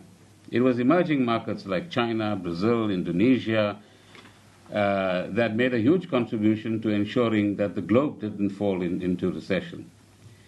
As soon as the growth returns in some measure in some of the major developed countries, we begin to see sentiment against emerging markets being what it is today. And South Africa is part of that pool of countries. As Minister Harebe pointed out, one of the extra difficulties that South Africa has, as some of the questions indicate, is that we are a commodity producer just like Brazil, like Australia, like Peru, and many other countries as well. And many countries on the African continent that rely on oil as the chief revenue source. So when demand falls and price falls, that begins to affect the local economy as well. But thirdly, we also know that in our own environment, not everything is external. We have got our own difficulties in South Africa. And at least in some of the columns that I'm reading now in the public domain, there's a greater recognition that we have structural problems in our economy, inherited in part from our past, and some of it resulting from circumstances beyond our control, and of course some within our control as well. Now, government is very determined to understand what is going on, but more importantly, and this is where the regrettable cynicism that Linda displays is just that, regrettable. Because these are not just words we are talking about. We are serious in our intent to bring all South Africans together, to recognize the global picture, recognize the emerging market picture, recognize where commodity producers find themselves, and therefore recognize also some of the difficulties that we have. And we will, as the State of the Nation address comes, as the Minister indicated, and the budget comes, indicate that as government we're not sitting back. We are working quite hard behind the scenes to ensure that we begin to take South Africa in a different direction, that we create more optimism in our country and in our economy. And if the numbers need to change, Craig, then the numbers will change as we go forward, because we recognize that since the MTBPS, circumstances have changed, both globally and within South Africa itself. So it's quite clear that we need to take account of the new environment in which we find ourselves in and make sure that we tailor our expenditure and our revenue decisions in line with the circumstances that we find ourselves in. Paul, will we look for alternate markets? The EU and the US have been our markets, so we're not talking about new markets. But certainly what we are asking South African business to do is to seize the opportunity, as the statement indicates, of the depreciated rand to export more to other countries. And in particular, there are huge opportunities on the African continent, some of which we are doing and have done since the 2009 period. A lot more, indeed, can be done between government and with government support and by companies in South Africa to ensure that we export more and, as the statement says, assist the current account balance. Joy, drought is, and I'm sure Minister Hadebe will reinforce this, is an absolute priority for us. We understand that this drought picture is on, and I think we also need, as I've always said to those of you that might have heard me before, we need proportionality in the way we describe things. And there was again an article yesterday in one of the business newspapers which said there are parts of South Africa that are not affected by drought. There are parts of South Africa that are producing agricultural products that are being exported at this point in time. There's pricing issues and so on, but we'll come back to that. There are other parts of South Africa where you have large tracts of non-irrigated land, particularly land that is growing crops like maize, which are indeed impacted negatively. So we will take the necessary steps, and steps have been taken since last year, if you recall, by a group of ministers, including myself, Minister Makonyane, the Minister of Agriculture, the Minister of Environment, the Minister of Rural Development. And that committee, in fact, met a few days ago to take stock of the environment in which we find ourselves. I'm not authorized to speak on.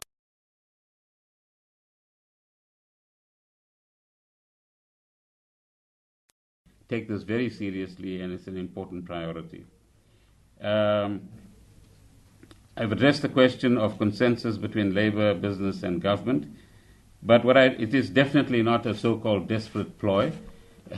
I think in every situation, it's important to find as much consensus as you can among social partners, and it's a commitment that we have as government.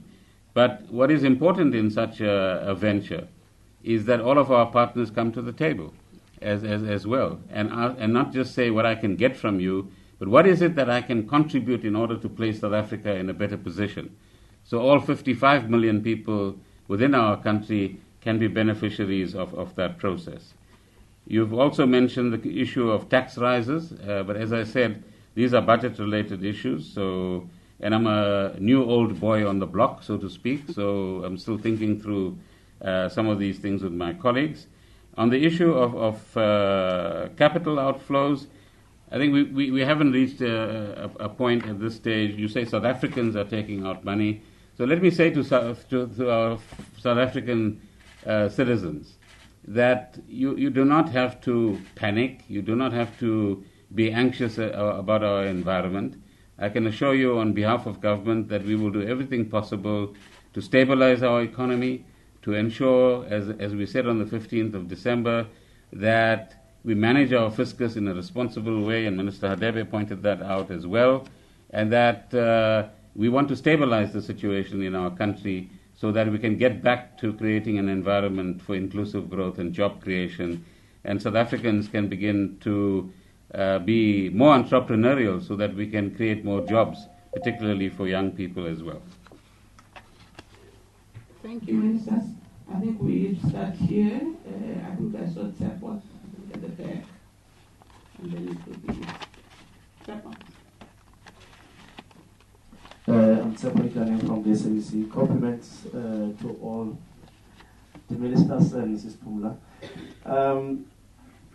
Yesterday, COSATU reacted angrily to the signing of the new tax laws, especially those pertaining to retirement funds. COSATU thinks that you have declared war, and they think that the government acted in bad spirit without consultations that they promised, and they vowed to embark on various actions, including marches, to protest against this. What is the reaction of government? And still on the issue of drought, there's been concerns that, especially among small-scale farmers, to say that not much has been done in terms of trying to assist them, although we've seen some measures being taken up with the more developed or commercialized farmers. How dire is the situation? How does government really view the issues of drought and impact on livestock and crop production? Thanks. Thank you. Question for Minister Gordhan. Minister, on South African Airways, I'd just like to know what the actual situation is there. Have other management options been considered, and is there another bailout in the works for that credit line that was taken away? And then secondly, on AGOA, are you happy with the progress that's been made there? What does it mean for the economy? I think there was a... Okay. All right. Can we take the one in front? Thank you. Jumala Mushari from SABC News. Minister Khatebe spoke about the engagements that continue between government and student organizations regarding the Fees Must Fall campaign. And you highlighted the billions that have been set aside to help NAFSAs, etc. I just wanted to know, in terms of the engagements, what has been the response from the student bodies to government's interventions? Did you get a sense that they have accepted this? You also made a point of stressing that this was for this financial year. We have heard from the student organizations that they want this to be an ongoing thing. What is the update on that? Is this going to be in every a yearly kind of intervention? Over to you, ministers. Maybe also to go back to the issue of drought, whether we're dealing with it at the same level as the issue of the university education. As Minister Gordhan has said, we can't talk much or divulge much about the issues of the budget because on the 24th of February he's going to be outlining the budget. But we can indicate that resources have to be shifted from some program to address some of these burning issues, such as the issue of drought, and also to address the issue of education in South Africa, because that is our apex of priorities. On the issues of engagements, you'll recall that both the Minister of Higher Education and Training and our President have been meeting with various stakeholders, students in particular, and those that are involved in higher education, to find the solution in terms of the demands that are being made by the students.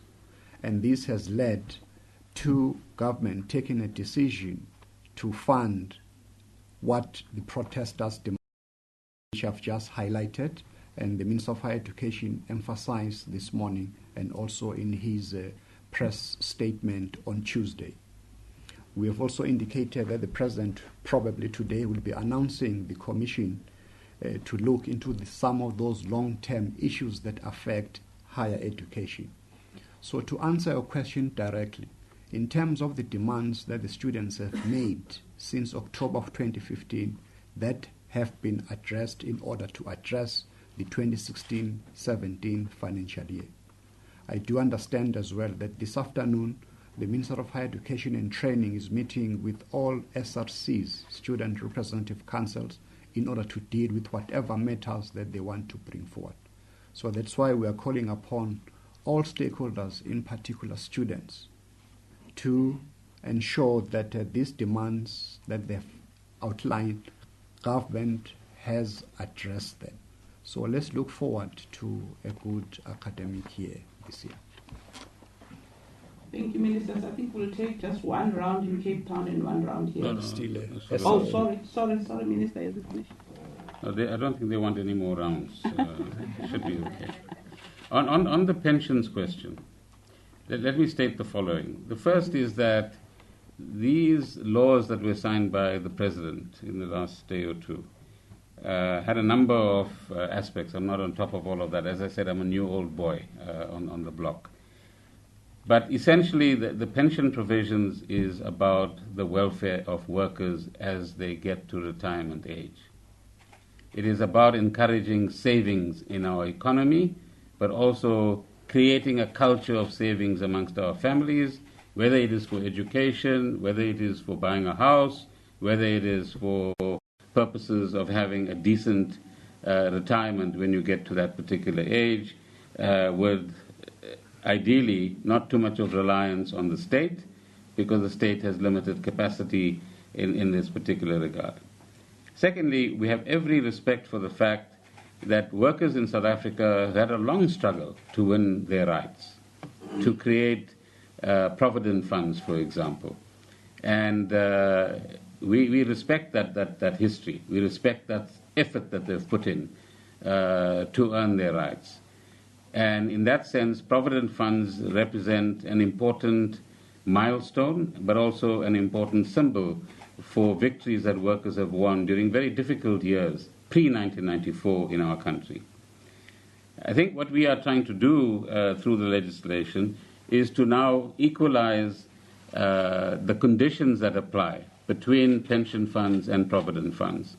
And there's a lot of commentary, as you will know, on radio stations and so on at the moment.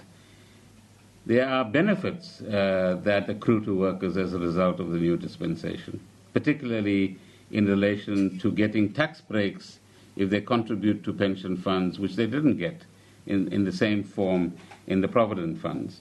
And there are many others as well. The third point is that this is a 2-year process. It's not more than 2 years. It's not something that was just sprung when the President signed this. So we appreciate the anger that is being displayed at this point in time. But the only thing we want to do is to make an appeal that let's sit around a table, let's talk, let's see what are the real concerns. Are they technical concerns or are they process concerns? And let's see how we can actually address them in a constructive spirit. And I'm certainly willing to sit around the table with those who are concerned about this, COSATU in particular, to see how we can address some of their concerns without generating too much of anger on this particular issue, whilst appreciating where they actually come from. But if you take a cold view, as I understand it in a very limited way at this stage, of all the technical issues that are involved, you'll find that anything that you've saved up to March this year is not touched. The old rules still apply. Right?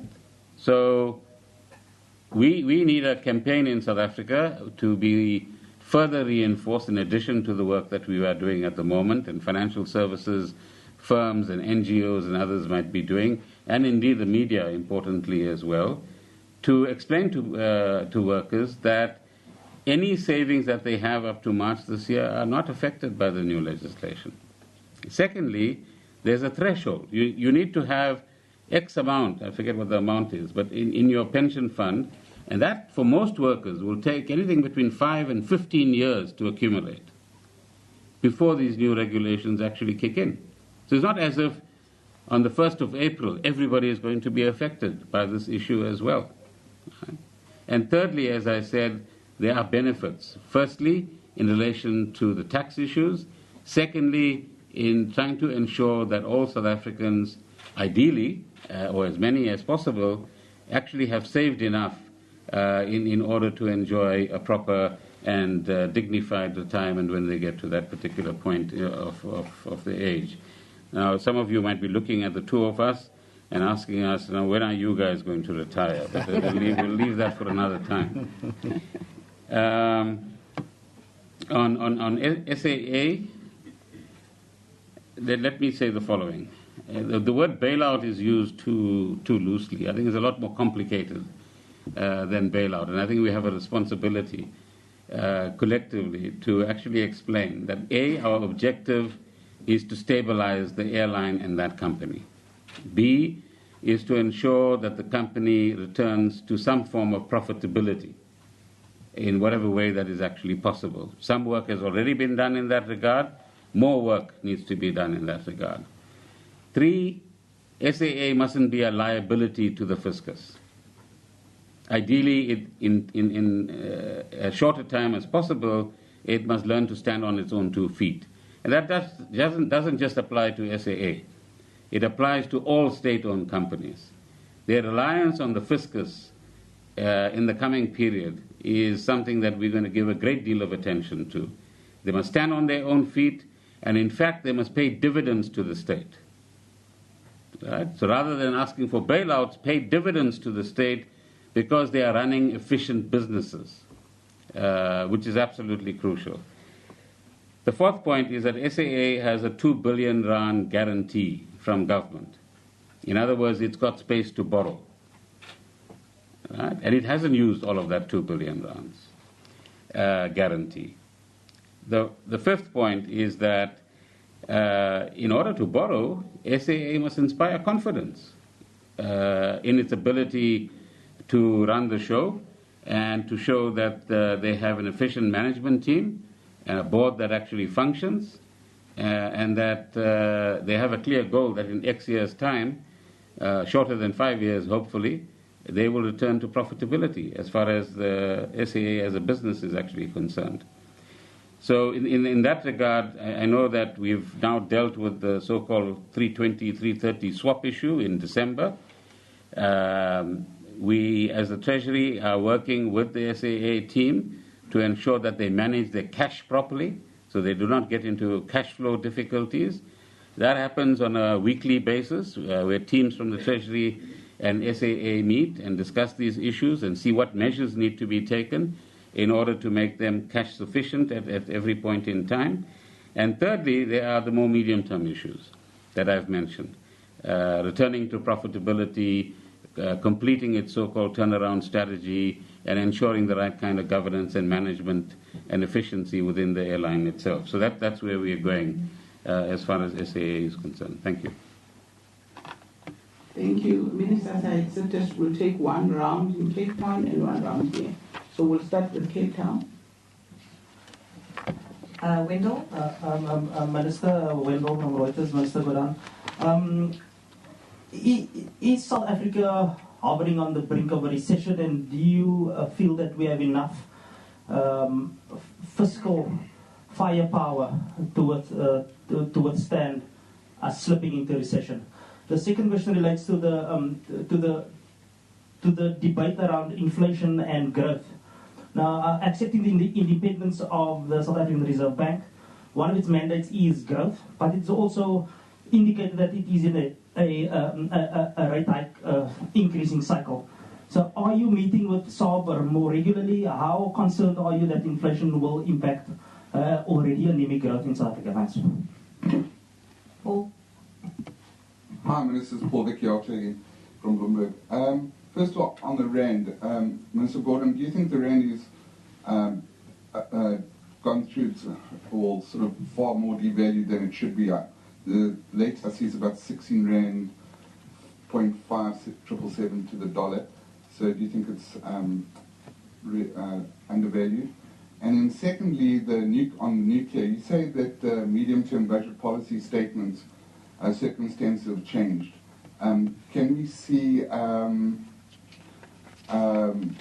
more, we're talking about consolidation really of the budget for the student finances, Are we going to see a lot more emphasis on the nuclear program?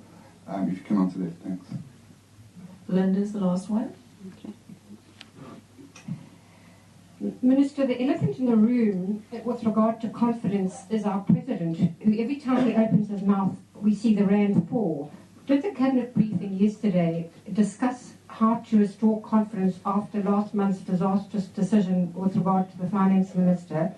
And are you confident that the ratings agencies will not downgrade the sovereign rating? Thanks. This seems to be another one from Cape Town. You want another one? Oh, okay, that's it. Thank you. Thanks, Julie. Yes, I should rather take also this side and then once. Can you take the hands? You will be the first. Minister Gordhan, you have mentioned the governance issues at SAA. Can you give us a timeline on the appointment of a permanent board, please? Sorry, I think there was, yeah. Isipomo Sonduga for the Times newspaper. Ponga, just a quick question of clarity with regards to the funds that were approved by Cabinet with regards to student funding. I just want to understand whether those are additional to those that were announced by the Minister of Higher Education on Tuesday. Or just manage that carefully. Yeah? Thank you. Carefully. I think who hasn't... Yeah, you can come.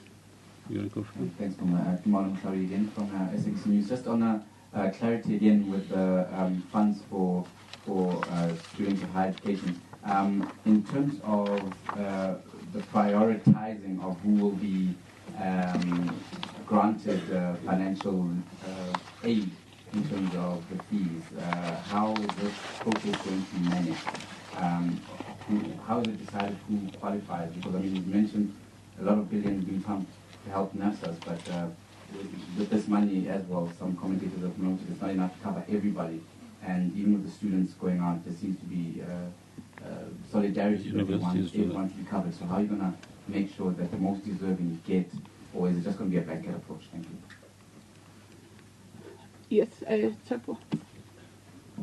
Thanks again. Minister Gordhan, you just announced the halting of the process for the restructuring of the SARS. Are you able to tell us as to, from now on, how long should you wait until those your decision is decided or implemented, or the restructuring is allowed to go? Thanks. Those are the only questions, and that's it. Let me start, because most questions are to Minister Gordhan.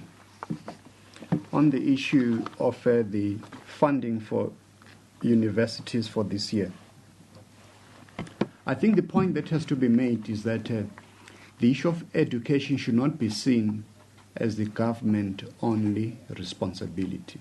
It is a societal responsibility. So all stakeholders, including universities and the private sector, have a very important role to play in assisting our deserving students to get and acquire higher education. In terms of the funding is about 10 billion rand in this current financial year. So the figures that we have indicated today are additional to the already budgeted 10 billion rand. So all those figures from 2.3 billion to 2.5 that I've highlighted are in addition to the 10 billion rand. And that has to do with the specific challenge that we faced last year when the students were protesting and making demands, and as I've indicated, all those engagements that happened within government and them and other stakeholders have resulted in us shifting the funds in order to accommodate the blight, because education is the future of South Africa. So we cannot just sit down and not do something to address genuine concerns that students have raised last year. So I think that is all from my side. On the SARS matter, well, that's one of many things I have to look at. You see, SAA, SARS, etc. So just give me some time. Now, unfortunately, we have to cut off from the cabinet briefing there. As you know, the Electoral Commission of South Africa, known as the IEC, will officially launch the 2016 municipal elections at the Gallagher Estate Convention Centre in Midrand. The IEC chairperson, Vuma Mashinini, is expected to unveil the communications campaign for the upcoming elections. Let's now cross there live. Because the program is going to be short, so you will rely on me to work you through the proceedings of the day. I wish to welcome you to Gallagher Estate on behalf of the Electoral Commission. It is good to have you here. The Electoral Commission does not take your presence for granted. We know that your schedules are busy. And so for us to have your company is something that we appreciate and never take for granted. Ladies and gentlemen, let me tell you a little bit about the music that we heard over there. On my right-hand side, I have a sign language interpreter to make sure that we communicate with those that are hard of hearing. We are going to begin straight with the program by singing the national anthem. We will be led in that singing by the group that is called Basadi, which is a Sotho word that means women. If I can please have the team come out, please. If I can ask you to please rise so that we can sing the national anthem.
Thank you very much. You may take a seat, please. Ladies and gentlemen, we are going to start with a presentation, a speech by the Chief Electoral Officer of the Electoral Commission, Mr. Mosotho Miepa. CEO, please. Thank you.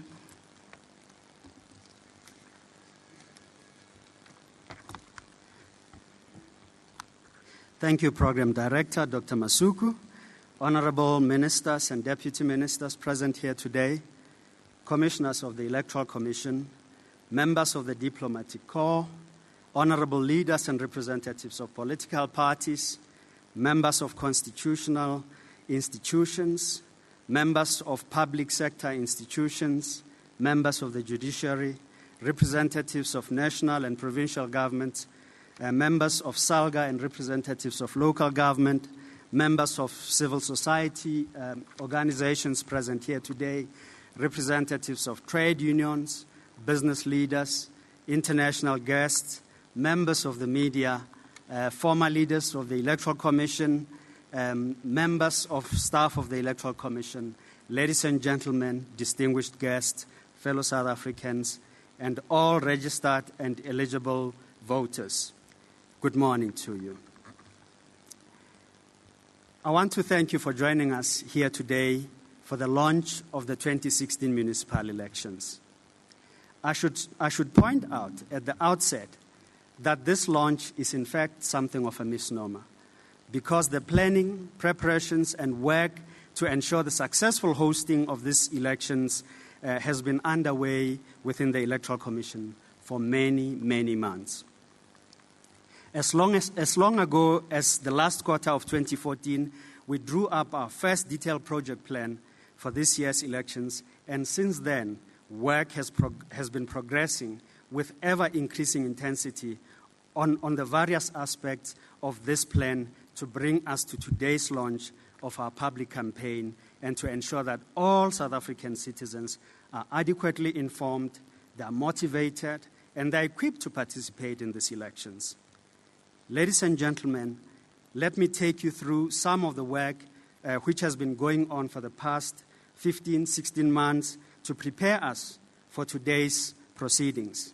A lot of work has happened behind closed doors as we anticipate an election that will be robustly contested, intensely scrutinized, and one that we know we have no option but to deliver in exceptional circumstances that will make our country very proud. After each general election, the Electoral Commission embarks on an assessment of its processes in conjunction with our stakeholders, including political parties. We do this to review the various aspects of the electoral process and to identify areas of enhancement and improvement for the next elections. Among the areas of enhancement which we have been working on behind the scenes for this election, we talk broadly of the areas that affect the people that work for us over this period, the revision of the voting station network that we use, our logistics, planning and infrastructure, the procurement of materials and equipment, the legal framework that we need to prepare for elections to be held, as well as the way in which we communicate messages with our voters and stakeholders. Let me briefly discuss some of this work with you here today.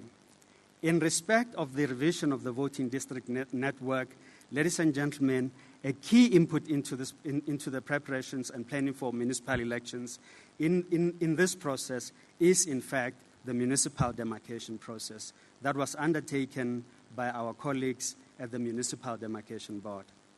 Please permit me to thank the chairperson of the board, Mayor Jane Tupana, and her team for the work they have done and for meeting their very pressurized deadlines for delivering the final municipal and ward boundaries.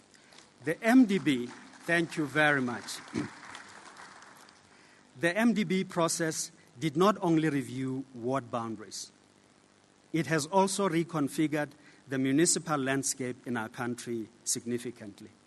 The number of municipalities has been reduced from 278 to 257. This number includes 8 metropolitan municipalities, 205 local municipalities, and 44 district councils. There is similarly a 15% reduction in wards with a final figure at 4,392. We took receipt of the final batch of municipalities on the 15th of December 2015, and we are now in a position where we are reviewing the voting station boundaries in the light of this newly demarcated wards. At this point, ladies and gentlemen, voters will be pleased to know that our voting station network stands at 22,513 voting stations, and it is estimated to be final at approximately 22,600.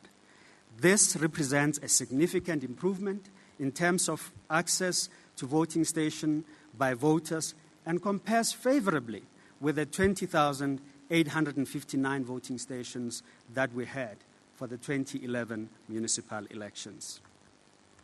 An election is never complete unless we talk to voters.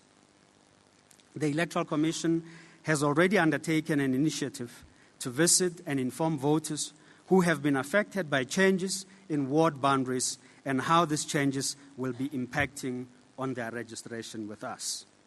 These voters were also provided with an opportunity to re-register in their new voting districts where applicable. We call this initiative Targeted and Communication Registration, and simply you'll find my colleagues saying TCR. A second opportunity of TCR will be undertaken shortly before registration weekend, which I will talk about shortly.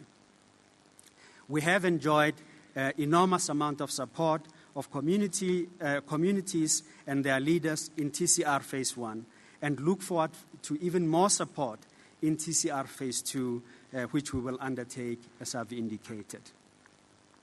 People make an election work. At the Electoral Commission, we attest to that.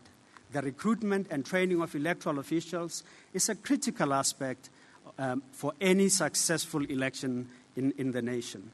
There are approximately 1,000 full-time employees of the Electoral Commission, whereas it takes 220,000 people to run a smooth election in this nation. We therefore rely heavily on short-term staff to fulfill the vital roles with considerable responsibilities that we undertake on election day. Working together with political parties and the Political Party Liaison Committee, we have reviewed the criteria for the appointment of presiding and deputy presiding officers. This has enabled us to recruit just under 50,000 officials for our general voter registration weekend planned to be held early in March. We have enhanced our training program for these election officials to ensure that they have a thorough understanding and appreciation of their roles and responsibilities. Given the significant timing benefit we have between now and the registration weekend, we have taken a decision to do a refresher training session in the light of the need to collect more data from registration applicants. Ladies and gentlemen, people will tell you an election is the biggest exercise in peacetime periods. Logistics is the heart of any election process, and many elections are either successful or fail at this hurdle. I have great pleasure in informing you that our logistics provisioning for the registration weekend is virtually complete. We are at an advanced stage of election day provisioning. This, ladies and gentlemen, is a dream position for any electoral management body to be in. Similarly, where municipalities have merged following the MDB process, we have reviewed our office and supply chain infrastructure, as well as the staff implications arising from these changes. I am pleased that even these situations we have responded fully to, and the changes have been mitigated absolutely satisfactorily. Legislation allows for an election to be run where the rules are known, and the result places the election in a position where the results can be easily accepted. A sleek election requires precise, relevant, and timely legislation. Again, throughout this process, we have consulted tirelessly with our stakeholders and submitted proposals on our legislative amendments in the form of the Municipal Electoral Amendment Bill 2015 last year already to Parliament. These amendments are now in their final stages of approval through the parliamentary process. It is anticipated that the bill will be signed into law in no more than a few weeks. Ladies and gentlemen, trust and confidence in the outcome of an election is a result of the degree to which all stakeholders perceive the process to have been free and fair. Today's event is one of those that form part of this ongoing education and communication, and is one of the many engagements with all stakeholder groups that we have set up in the period leading up to elections. In the next few weeks and months, our schedule is completely inundated with meetings that involve a rich variety of stakeholders, including the disability sector, the business sector, organized labor, traditional leadership, faith-based organizations, youth formations, women groupings, observer groupings, the media, and many others. I have already mentioned the importance of the Party Liaison Committee, which continues to meet regularly in all spheres of government, national, provincial, and local. There is, of course, direct communication with voters. From today, a communication campaign will be launched across a variety of media platforms, including outdoor, radio, print, television, and of increasing importance, social media and digital platforms. We are confident that this campaign will appeal to all eligible voters and will inspire them to register and vote in greater numbers than ever before. A target audience of special importance in any voter registration campaign will always be the youth. Our current voter registration statistics show that more than 80% of eligible voters not currently on the voters' roll are aged below 35 years. For our democracy to continue to grow and thrive, and for the outcome of these elections to reflect the will of all South Africans of voting age, we need young people to register and to vote in greater numbers. For this reason, our communication campaign has a particular youth focus, with youth-focused adverts developed for television, for radio, print, and social media as well. Social media in particular is a platform where young people engage, debate, discuss, and communicate, and we have been working directly with key social media platforms, including Facebook, to deliver all these tailor-made messages that we wish to encourage young persons to look at and participate. South Africans are used to an election being different from another. No one election will be complete without innovations. The business of managing elections is by no means a static process. As our democracy grows and the electorate gets to understand our business, so the electoral process must also evolve and improve to accommodate these increasing expectations of all stakeholders. The good news is that the 2016 municipal elections will bring innovations that seek to give even greater participation in the electoral process to all of our voters. Amongst others, these innovations include opportunities for candidates and political parties to submit their list of candidates by electronic means. We also have opportunities for special votes, applications that can be taken via mobile phones for special votes that will be administered at voting stations. We have established a contact and not a call center on this occasion, say a contact center that has combined the capabilities to attend to voter inquiries on voice, electronic, and digital platforms. The voter registration weekend, ladies and gentlemen, is always the first key step in general elections for voters to participate. The current voters' roll as of this morning consists of 24.95 million registered voters. Those of you who have a keen ear for detail or very good memories will notice that this is slightly lower than the number of registered voters for the May 2014 elections. That number was 25.3 million then. The reason for this is that between elections, the voters' roll tends to decline due to the removal of deceased persons. In all previous elections, we have set ourselves the target of 80% registration. This will be no different for the 2016 municipal elections. We will be providing you with detailed analysis of the registration gap in the period leading to the general registration weekends, which will be held on the 5th, Saturday the 5th and Sunday the 6th of March 2016. On these days, our voting stations will be open for voter registration between 8 a.m. and 5 p.m. We can never complete an election without keeping in touch with the electorate. Our key objective over the next few months is to get as many of the eligible voters as possible to register and to vote in the 2016 municipal elections. In this respect, we have already extended the reach and availability of our contact center, which is already up and running every weekday from 7 a.m. to 9 p.m.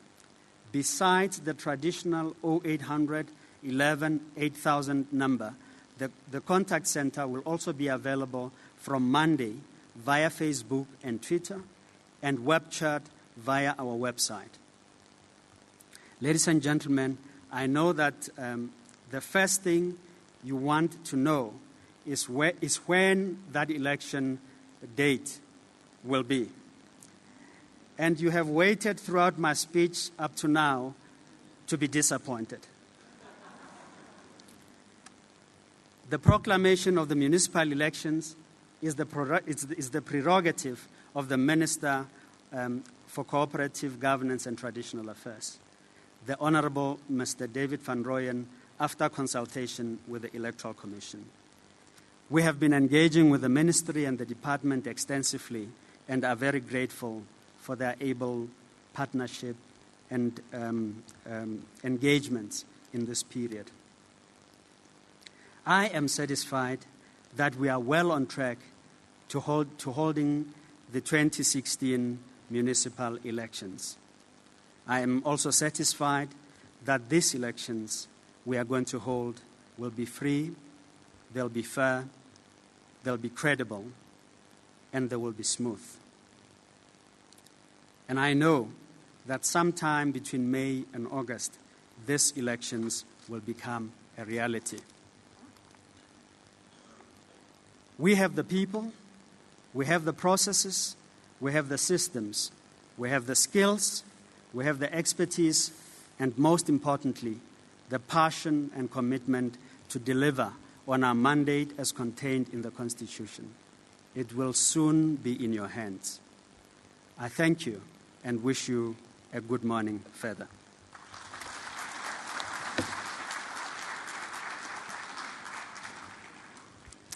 Thank you very much, CEO. With that, we are going to go to the next item on our agenda. I'm going to invite the chairperson of the Electoral Commission, Mr. Glenn Mashinini, to make his input for the day, and I'd ask you to give him a round of applause since he is our new chair.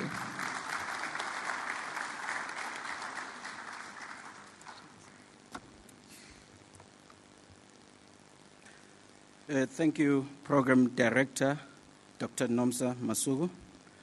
Morning to all our guests and partners in the electoral process, including the honorable ministers and deputy ministers present, fellow commissioners of the Electoral Commission, honorable leaders and representatives of the political parties, members of the diplomatic corps, members of the constitutional institutions represented here today, members of the judiciary present, members of the public sector institutions, representatives of national and provincial governments, members of SALGA and representatives of local government, members of civil society, including community-based organizations, traditional leaders and faith-based organizations, representatives of trade unions,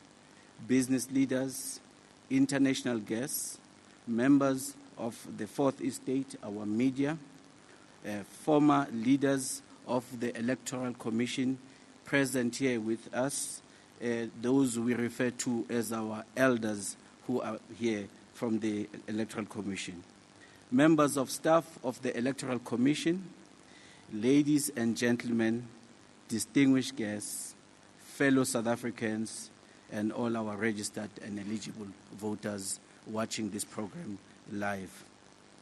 Thank you for being with us today at this important milestone in the journey to the municipal elections. On behalf of the Electoral Commission, allow me to wish you all compliments of the new season and a democratic, peaceful, and a prosperous 2016. This indeed is a momentous year in which we celebrate the 20th anniversary of the adoption of the Constitution of the Republic of South Africa, the cornerstone of democracy in our country, and a document we are all proud of. For the past 20 years, we have seen democracy grow and flourish in our country. Today, it is part of the very fabric of our society, woven into each and every aspect of our daily lives. It is visible each and every day in the rights afforded our citizens to health, education, security, housing, and many other constitutional rights, in the basic amenities and services provided to our citizens, irrespective of the color of their skin, in the robust debate in Parliament, provincial legislatures, and municipal councils, in the freedom of speech enjoyed by our citizens on social media and other platforms, in the freedom of media enjoyed by our press, in the protests which are allowed without threat of arrest and detention without trial or imprisonment. And it finds expression through a national common voters' roll, regular elections, and the system of multi-party democratic government at the national, provincial, and municipal levels. The importance of elections, distinguished guests. Chapter 1, Section 1 of the Constitution contains a founding provision which reads, "The Republic of South Africa is one sovereign democratic state founded on the following values: human dignity, the achievement of equality, and the advancement of human rights and freedoms, non-racialism and non-sexism, supremacy of the Constitution and the rule of law, and universal adult suffrage, a national common voters' roll, regular elections, and a multi-party democratic system of government to ensure accountability, responsiveness, and openness." This year, the citizens of our country again have an opportunity to put this into practice in our forthcoming 2016 municipal elections. Much has already been written about the importance of this year's elections.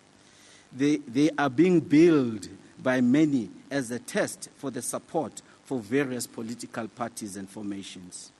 I'm not a political commentator. I will leave speculation of this kind to those more ably qualified than me.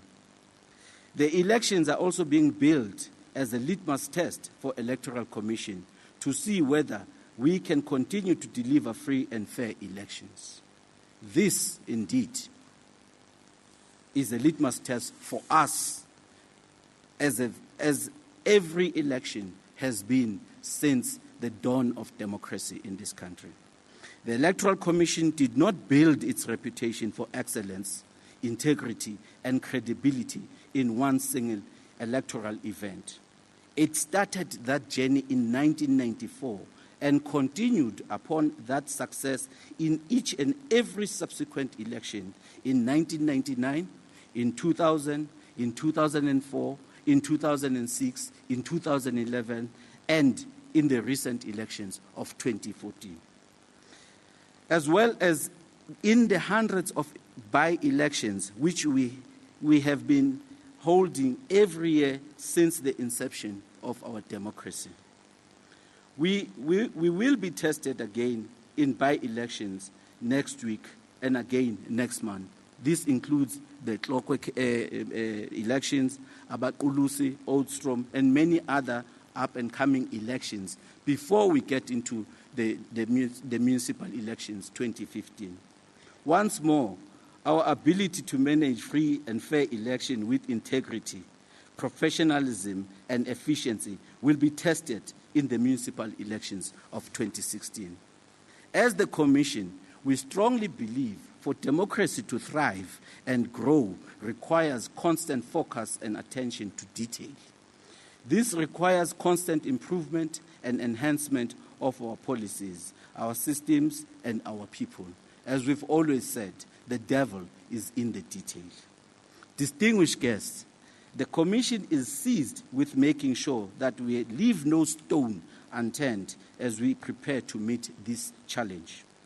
As you have heard from our Chief Electoral Officer, the preparations are well underway to ensure smooth and efficient and effective running of elections this year. On behalf of the Commission, I wish to assure all South Africans that the systems, processes, checks and balances painstakingly put in place over the past 20 years continue to endure in this institution. In spite of the challenges that we have experienced throughout the 20 years of our constitutional democracy and in recent times, and without fear of contradiction, the fundamentals of this institution remain intact and are rock solid. To substantiate this statement, let me highlight some of the measures that we have built to secure electoral transparency and democracy as a nation.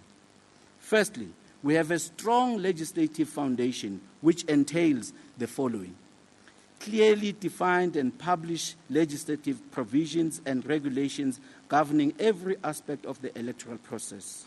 This means that the rules of the game are known by all the players. A national common voters' roll that is regulated and available for inspection by parties ahead of every election.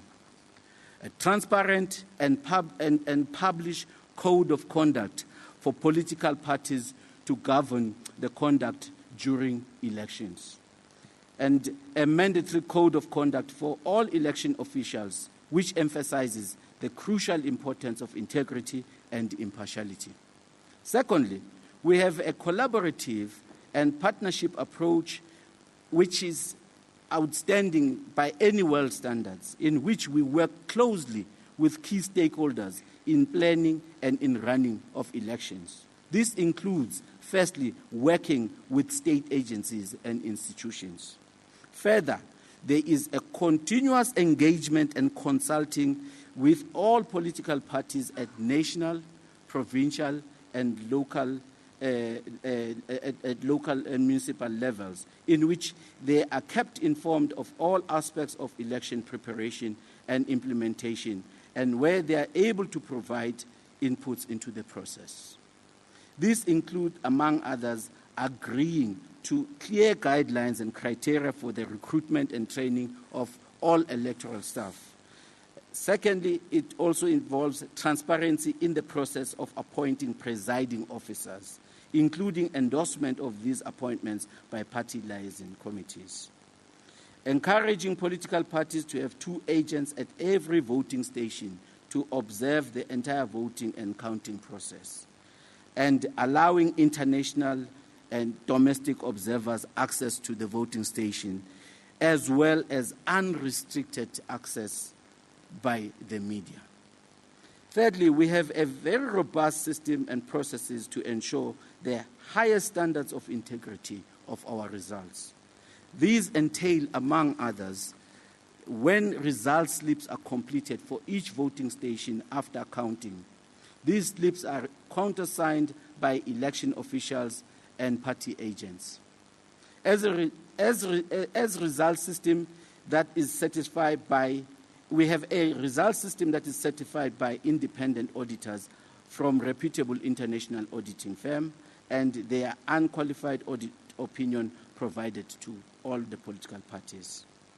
All stakeholders have access to the result system as the result centers to see captured results at the same time as we do, and to compare them with the reports from each voting station. And lastly, the same information is also available instantly to the media and voters via our results apps. Ladies and gentlemen, like anywhere in the world, elections are never without risks and challenges. We too are facing a number of challenges for the 2016 municipal election, for which we are putting in place robust mitigating plans. These challenges include, among us, the municipal demarcation process. There are challenges regarding the acceptance of the final outcome of the municipal demarcation board process by all communities and stakeholders.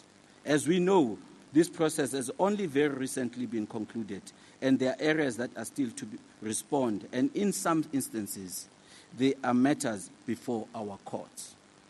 This can have an adverse impact on the registration and or voting activities in the affected areas. Further, civil unrest and service delivery protests continue to play out in a number of communities. Citizens have previously sought to disrupt voter registration and elections to draw attention to their grievances. We appeal to all communities and citizens to exercise their right to protest peacefully and without infringing the constitutional rights of other citizens. Voting district stacking, commonly known as busing in of voters. Ladies and gentlemen, this is something not unique to South Africa. In fact, it is a phenomenon as old as elections. Unfortunately, there will always be those who seek to unfairly influence the outcome of elections. It is our collective responsibility as stakeholders to remain ever vigilant in ensuring that manipulation of voting outcomes are detected and prevented. We urge all candidates and parties to work with us in ensuring the integrity of voters' roll and electoral processes as per Code of Conduct and the rules and regulations which governs our elections. As we used to say in the township back in the days, is that Aibamba, Ailuma. We call on all voters to safeguard their own voter registration and voter participation from any abuse or coercion that may lead to adverse consequences for our democracy. Finally, we wish to remind everyone that it is criminal offense to register where you are not resident or to coerce any voter to break the law. The Commission will not hesitate to refer any such allegations to appropriate authorities to deal with accordingly. Distinguished guests, some people believe that municipal elections are not as important as national or provincial elections. We, as the Commission, wish to enlighten all citizens about the importance of municipal elections. Local government, as you will agree with me, is the coalface of the delivery of services and amenities throughout our country and directly affects communities' quality of life through provisioning of essential services such as water, electricity, sanitation, critical infrastructure such as roads, safety, and security. There are also some people who believe that their single vote won't make a difference. The Commission believes that each vote counts in an election, and especially in a first-past-post system for ward councillors. You may be interested to know that in the last municipal election of 2011, almost 400 wards councillors were elected by fewer than 250 votes. If you think really, if you really think your one vote does not make a difference, try sleeping in a room with a single mosquito inside. Distinguished guests, ladies and gentlemen, South Africa has one of the youngest populations in the world. As the CEO has pointed out, nearly 40 million out of 55 million population is under the age of 35. And 21 million was born after 1994. So we are a young nation. But our voter registration profile indicates that young voters are not optimally registered. In 2014 election, we had an overall registration level of 80%, as pointed out by the CEO. While the registration level for voters older than 40 years old was 95%, the registration levels for age under 30 was less than 50%. And the lowest registration level for voters aged between 18 and 19 was a mere 15% of that group. Currently, the figures show that there are only 289,000 registered voters aged 18 and 19, out of eligible population of approximately 2 million, according to the recent stats. Of the approximately 9 million eligible voters who are not currently registered, 6.2 million of them are under the age of 30. And those are the people who are outside of the net. But the good news about them, however, is that when it comes to youth participation, our voting statistics show that once young people are registered, they have a higher turnout levels than any other age group. In 2014, for example, the turnout for voters aged 18 and 19 was a whopping 83%, which is 10% higher than the average age groups. That means that if we can get young people to register, then they are highly likely to turn out and vote come election day. The Commission appeals to all young South Africans to exercise their constitutional and patriotic duty to register before the voters' roll closes. For this reason, the Commission, as pointed out by the CEO, decided to embark on a communication campaign that we are launching today, which will be predominantly focused on the youth. On the issue of gender representativity, we draw to the political parties' attention that the majority of the potential voters are women, but the majority of the candidates are men. Therefore, the Commission appeals to parties to take the issue of gender and youth representativity into consideration as they compile the list. But the irony is not lost to me that I'm also coming as a chair of a boys' choir. In conclusion, distinguished guests and fellow South Africans, the Commission acknowledges that elections are by their nature highly competitive, robust, and have endemic risks. The Commission appeals to our electoral staff and all stakeholders that we should put our shoulders to the wheel and ensure that once again, on the 20th anniversary of our Constitution, we emerge with our track record in democracy intact. Our country should be proud to proclaim that to the world that we are still flying high the banner of electoral integrity, excellence, free and fair elections. Further, we should send a resounding message to the world at large, a beacon of preeminence in the conduct of electoral democracy. Lastly, the message from the Commission to all South Africans is that your future and your community is in your hands. I thank you.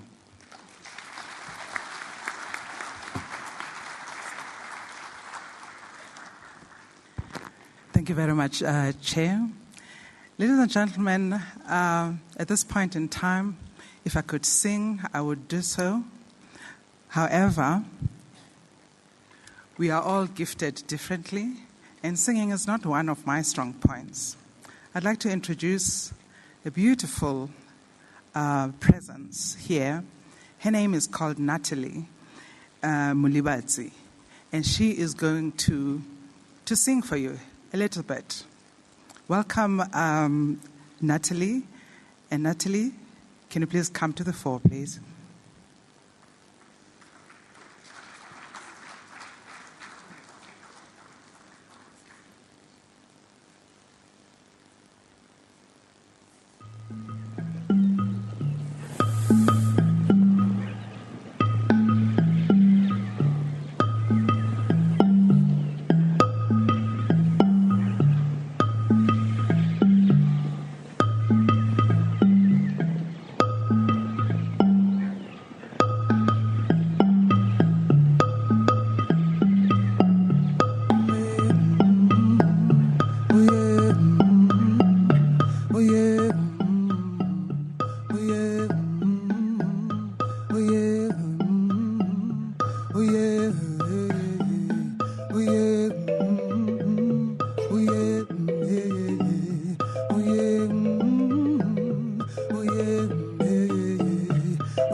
Open up your hands into the sky.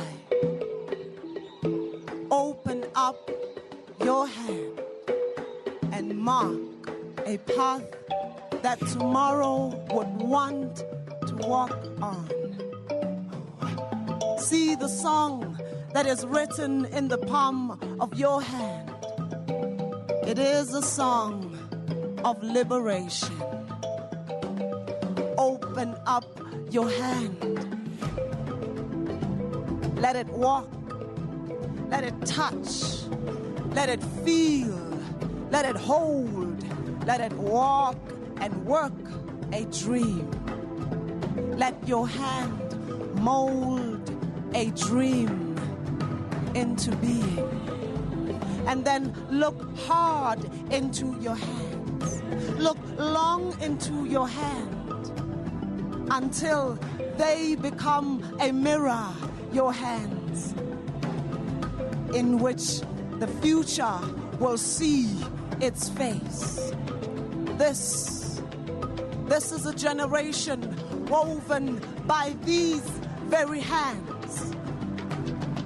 Let tomorrow sing songs that will always tell tales of a people who woke and walked into a nation that will not be held up by storms or hurdles.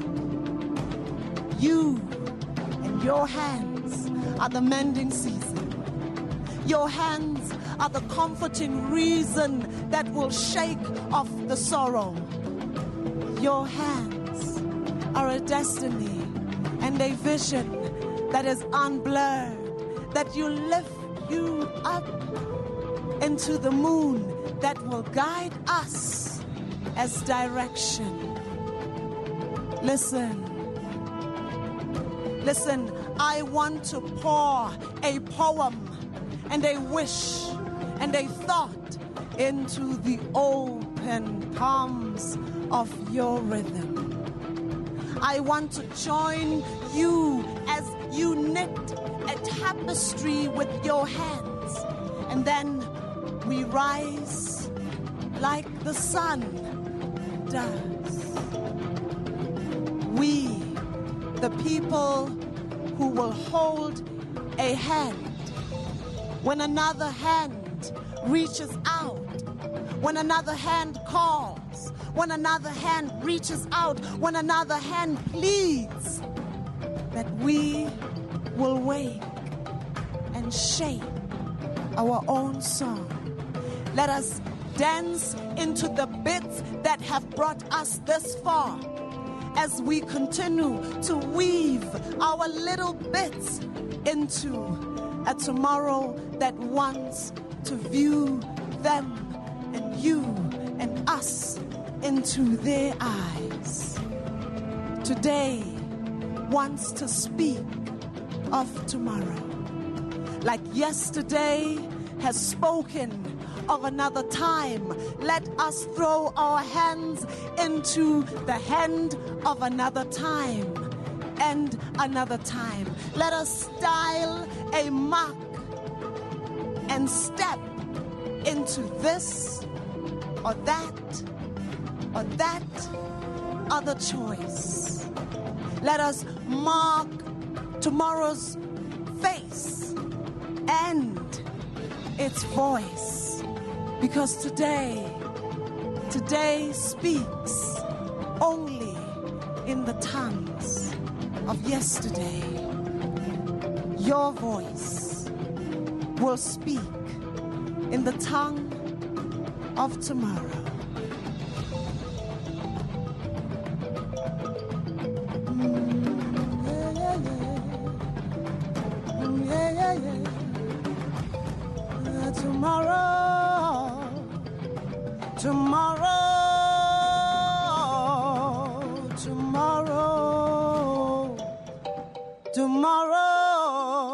Tomorrow, yeah.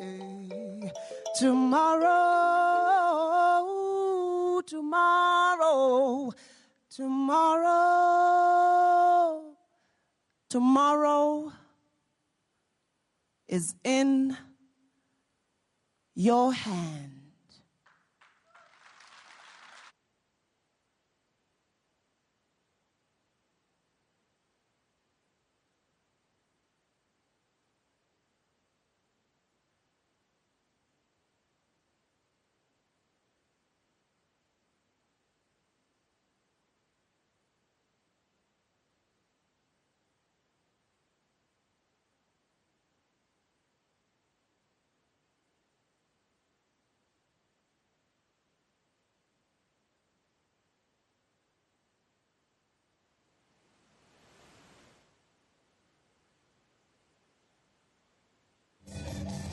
Our hands teach, train, and feed young brains. Look, relax all the matter. We make things beat faster. Drums, hearts. They can leave their mark forever. Or for a few minutes. And whether they build, teach, or heal, our hands are always shaping our tomorrow. That's why this year, I'm using mine to vote. Because my tomorrow is in my hands.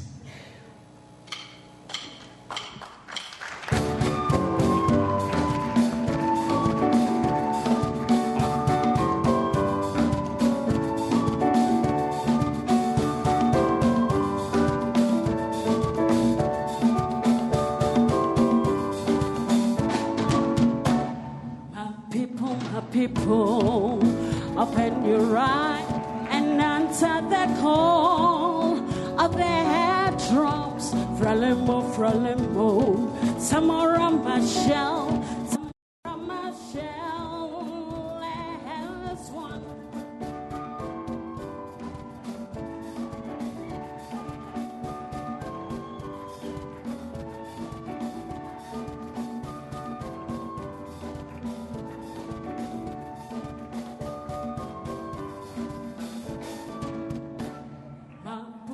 Maputo, hum of the praise of nations will soon be as one. Frelimo, Frelimo, Samora Michelle, Samora Michelle has come.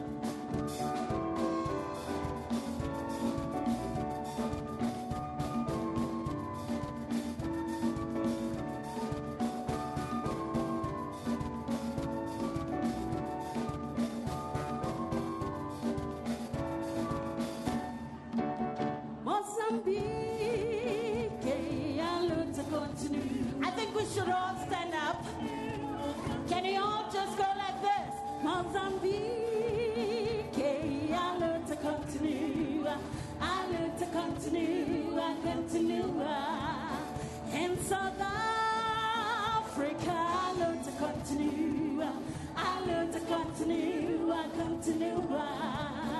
In Angola, I learned to continue. I learned to continue. I continue. In Zimbabwe, hey, I continue. In South Africa, mama, hey, I continue. Mozambique, I learned to continue. I learned to continue. I continue.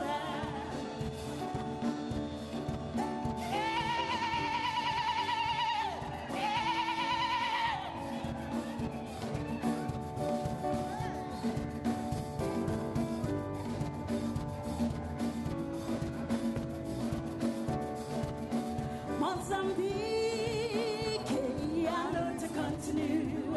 I learned to continue. I continue.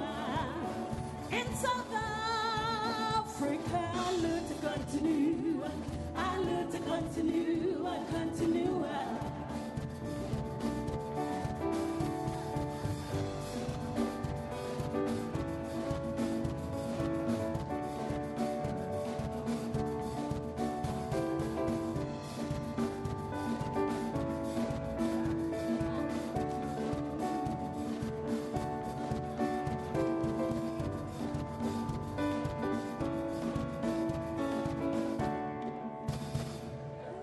And to those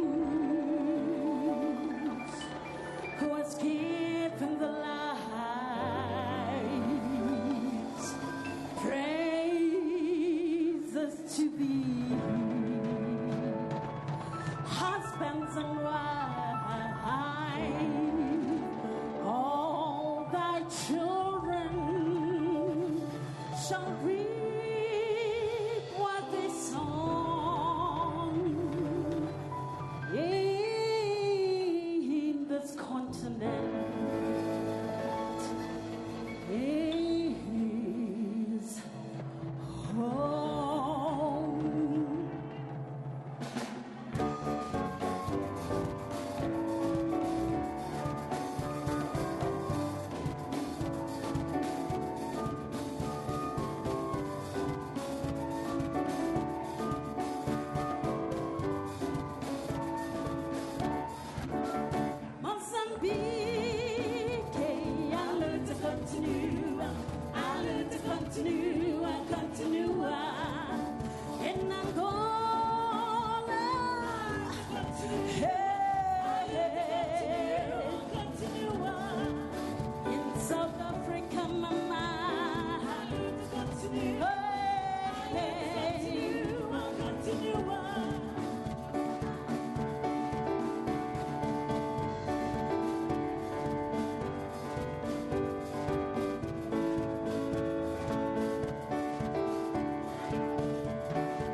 Hele, yeah.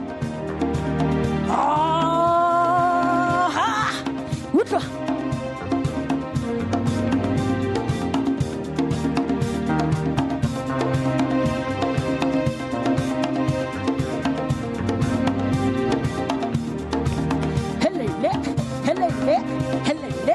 Hele.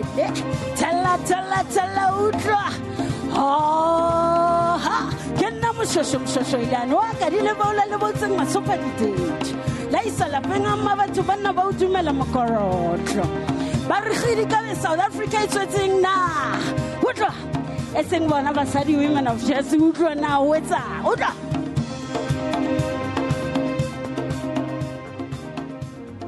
All right, live from Johannesburg, this is SABC News, your midday report, coming to you slightly later today due to the IEC's official launch of the 2016 municipal elections, which we've just been seeing there live from Midrand, and of course more updates on this coming up in our bulletins. First, let's take a look at what's coming up in your headlines.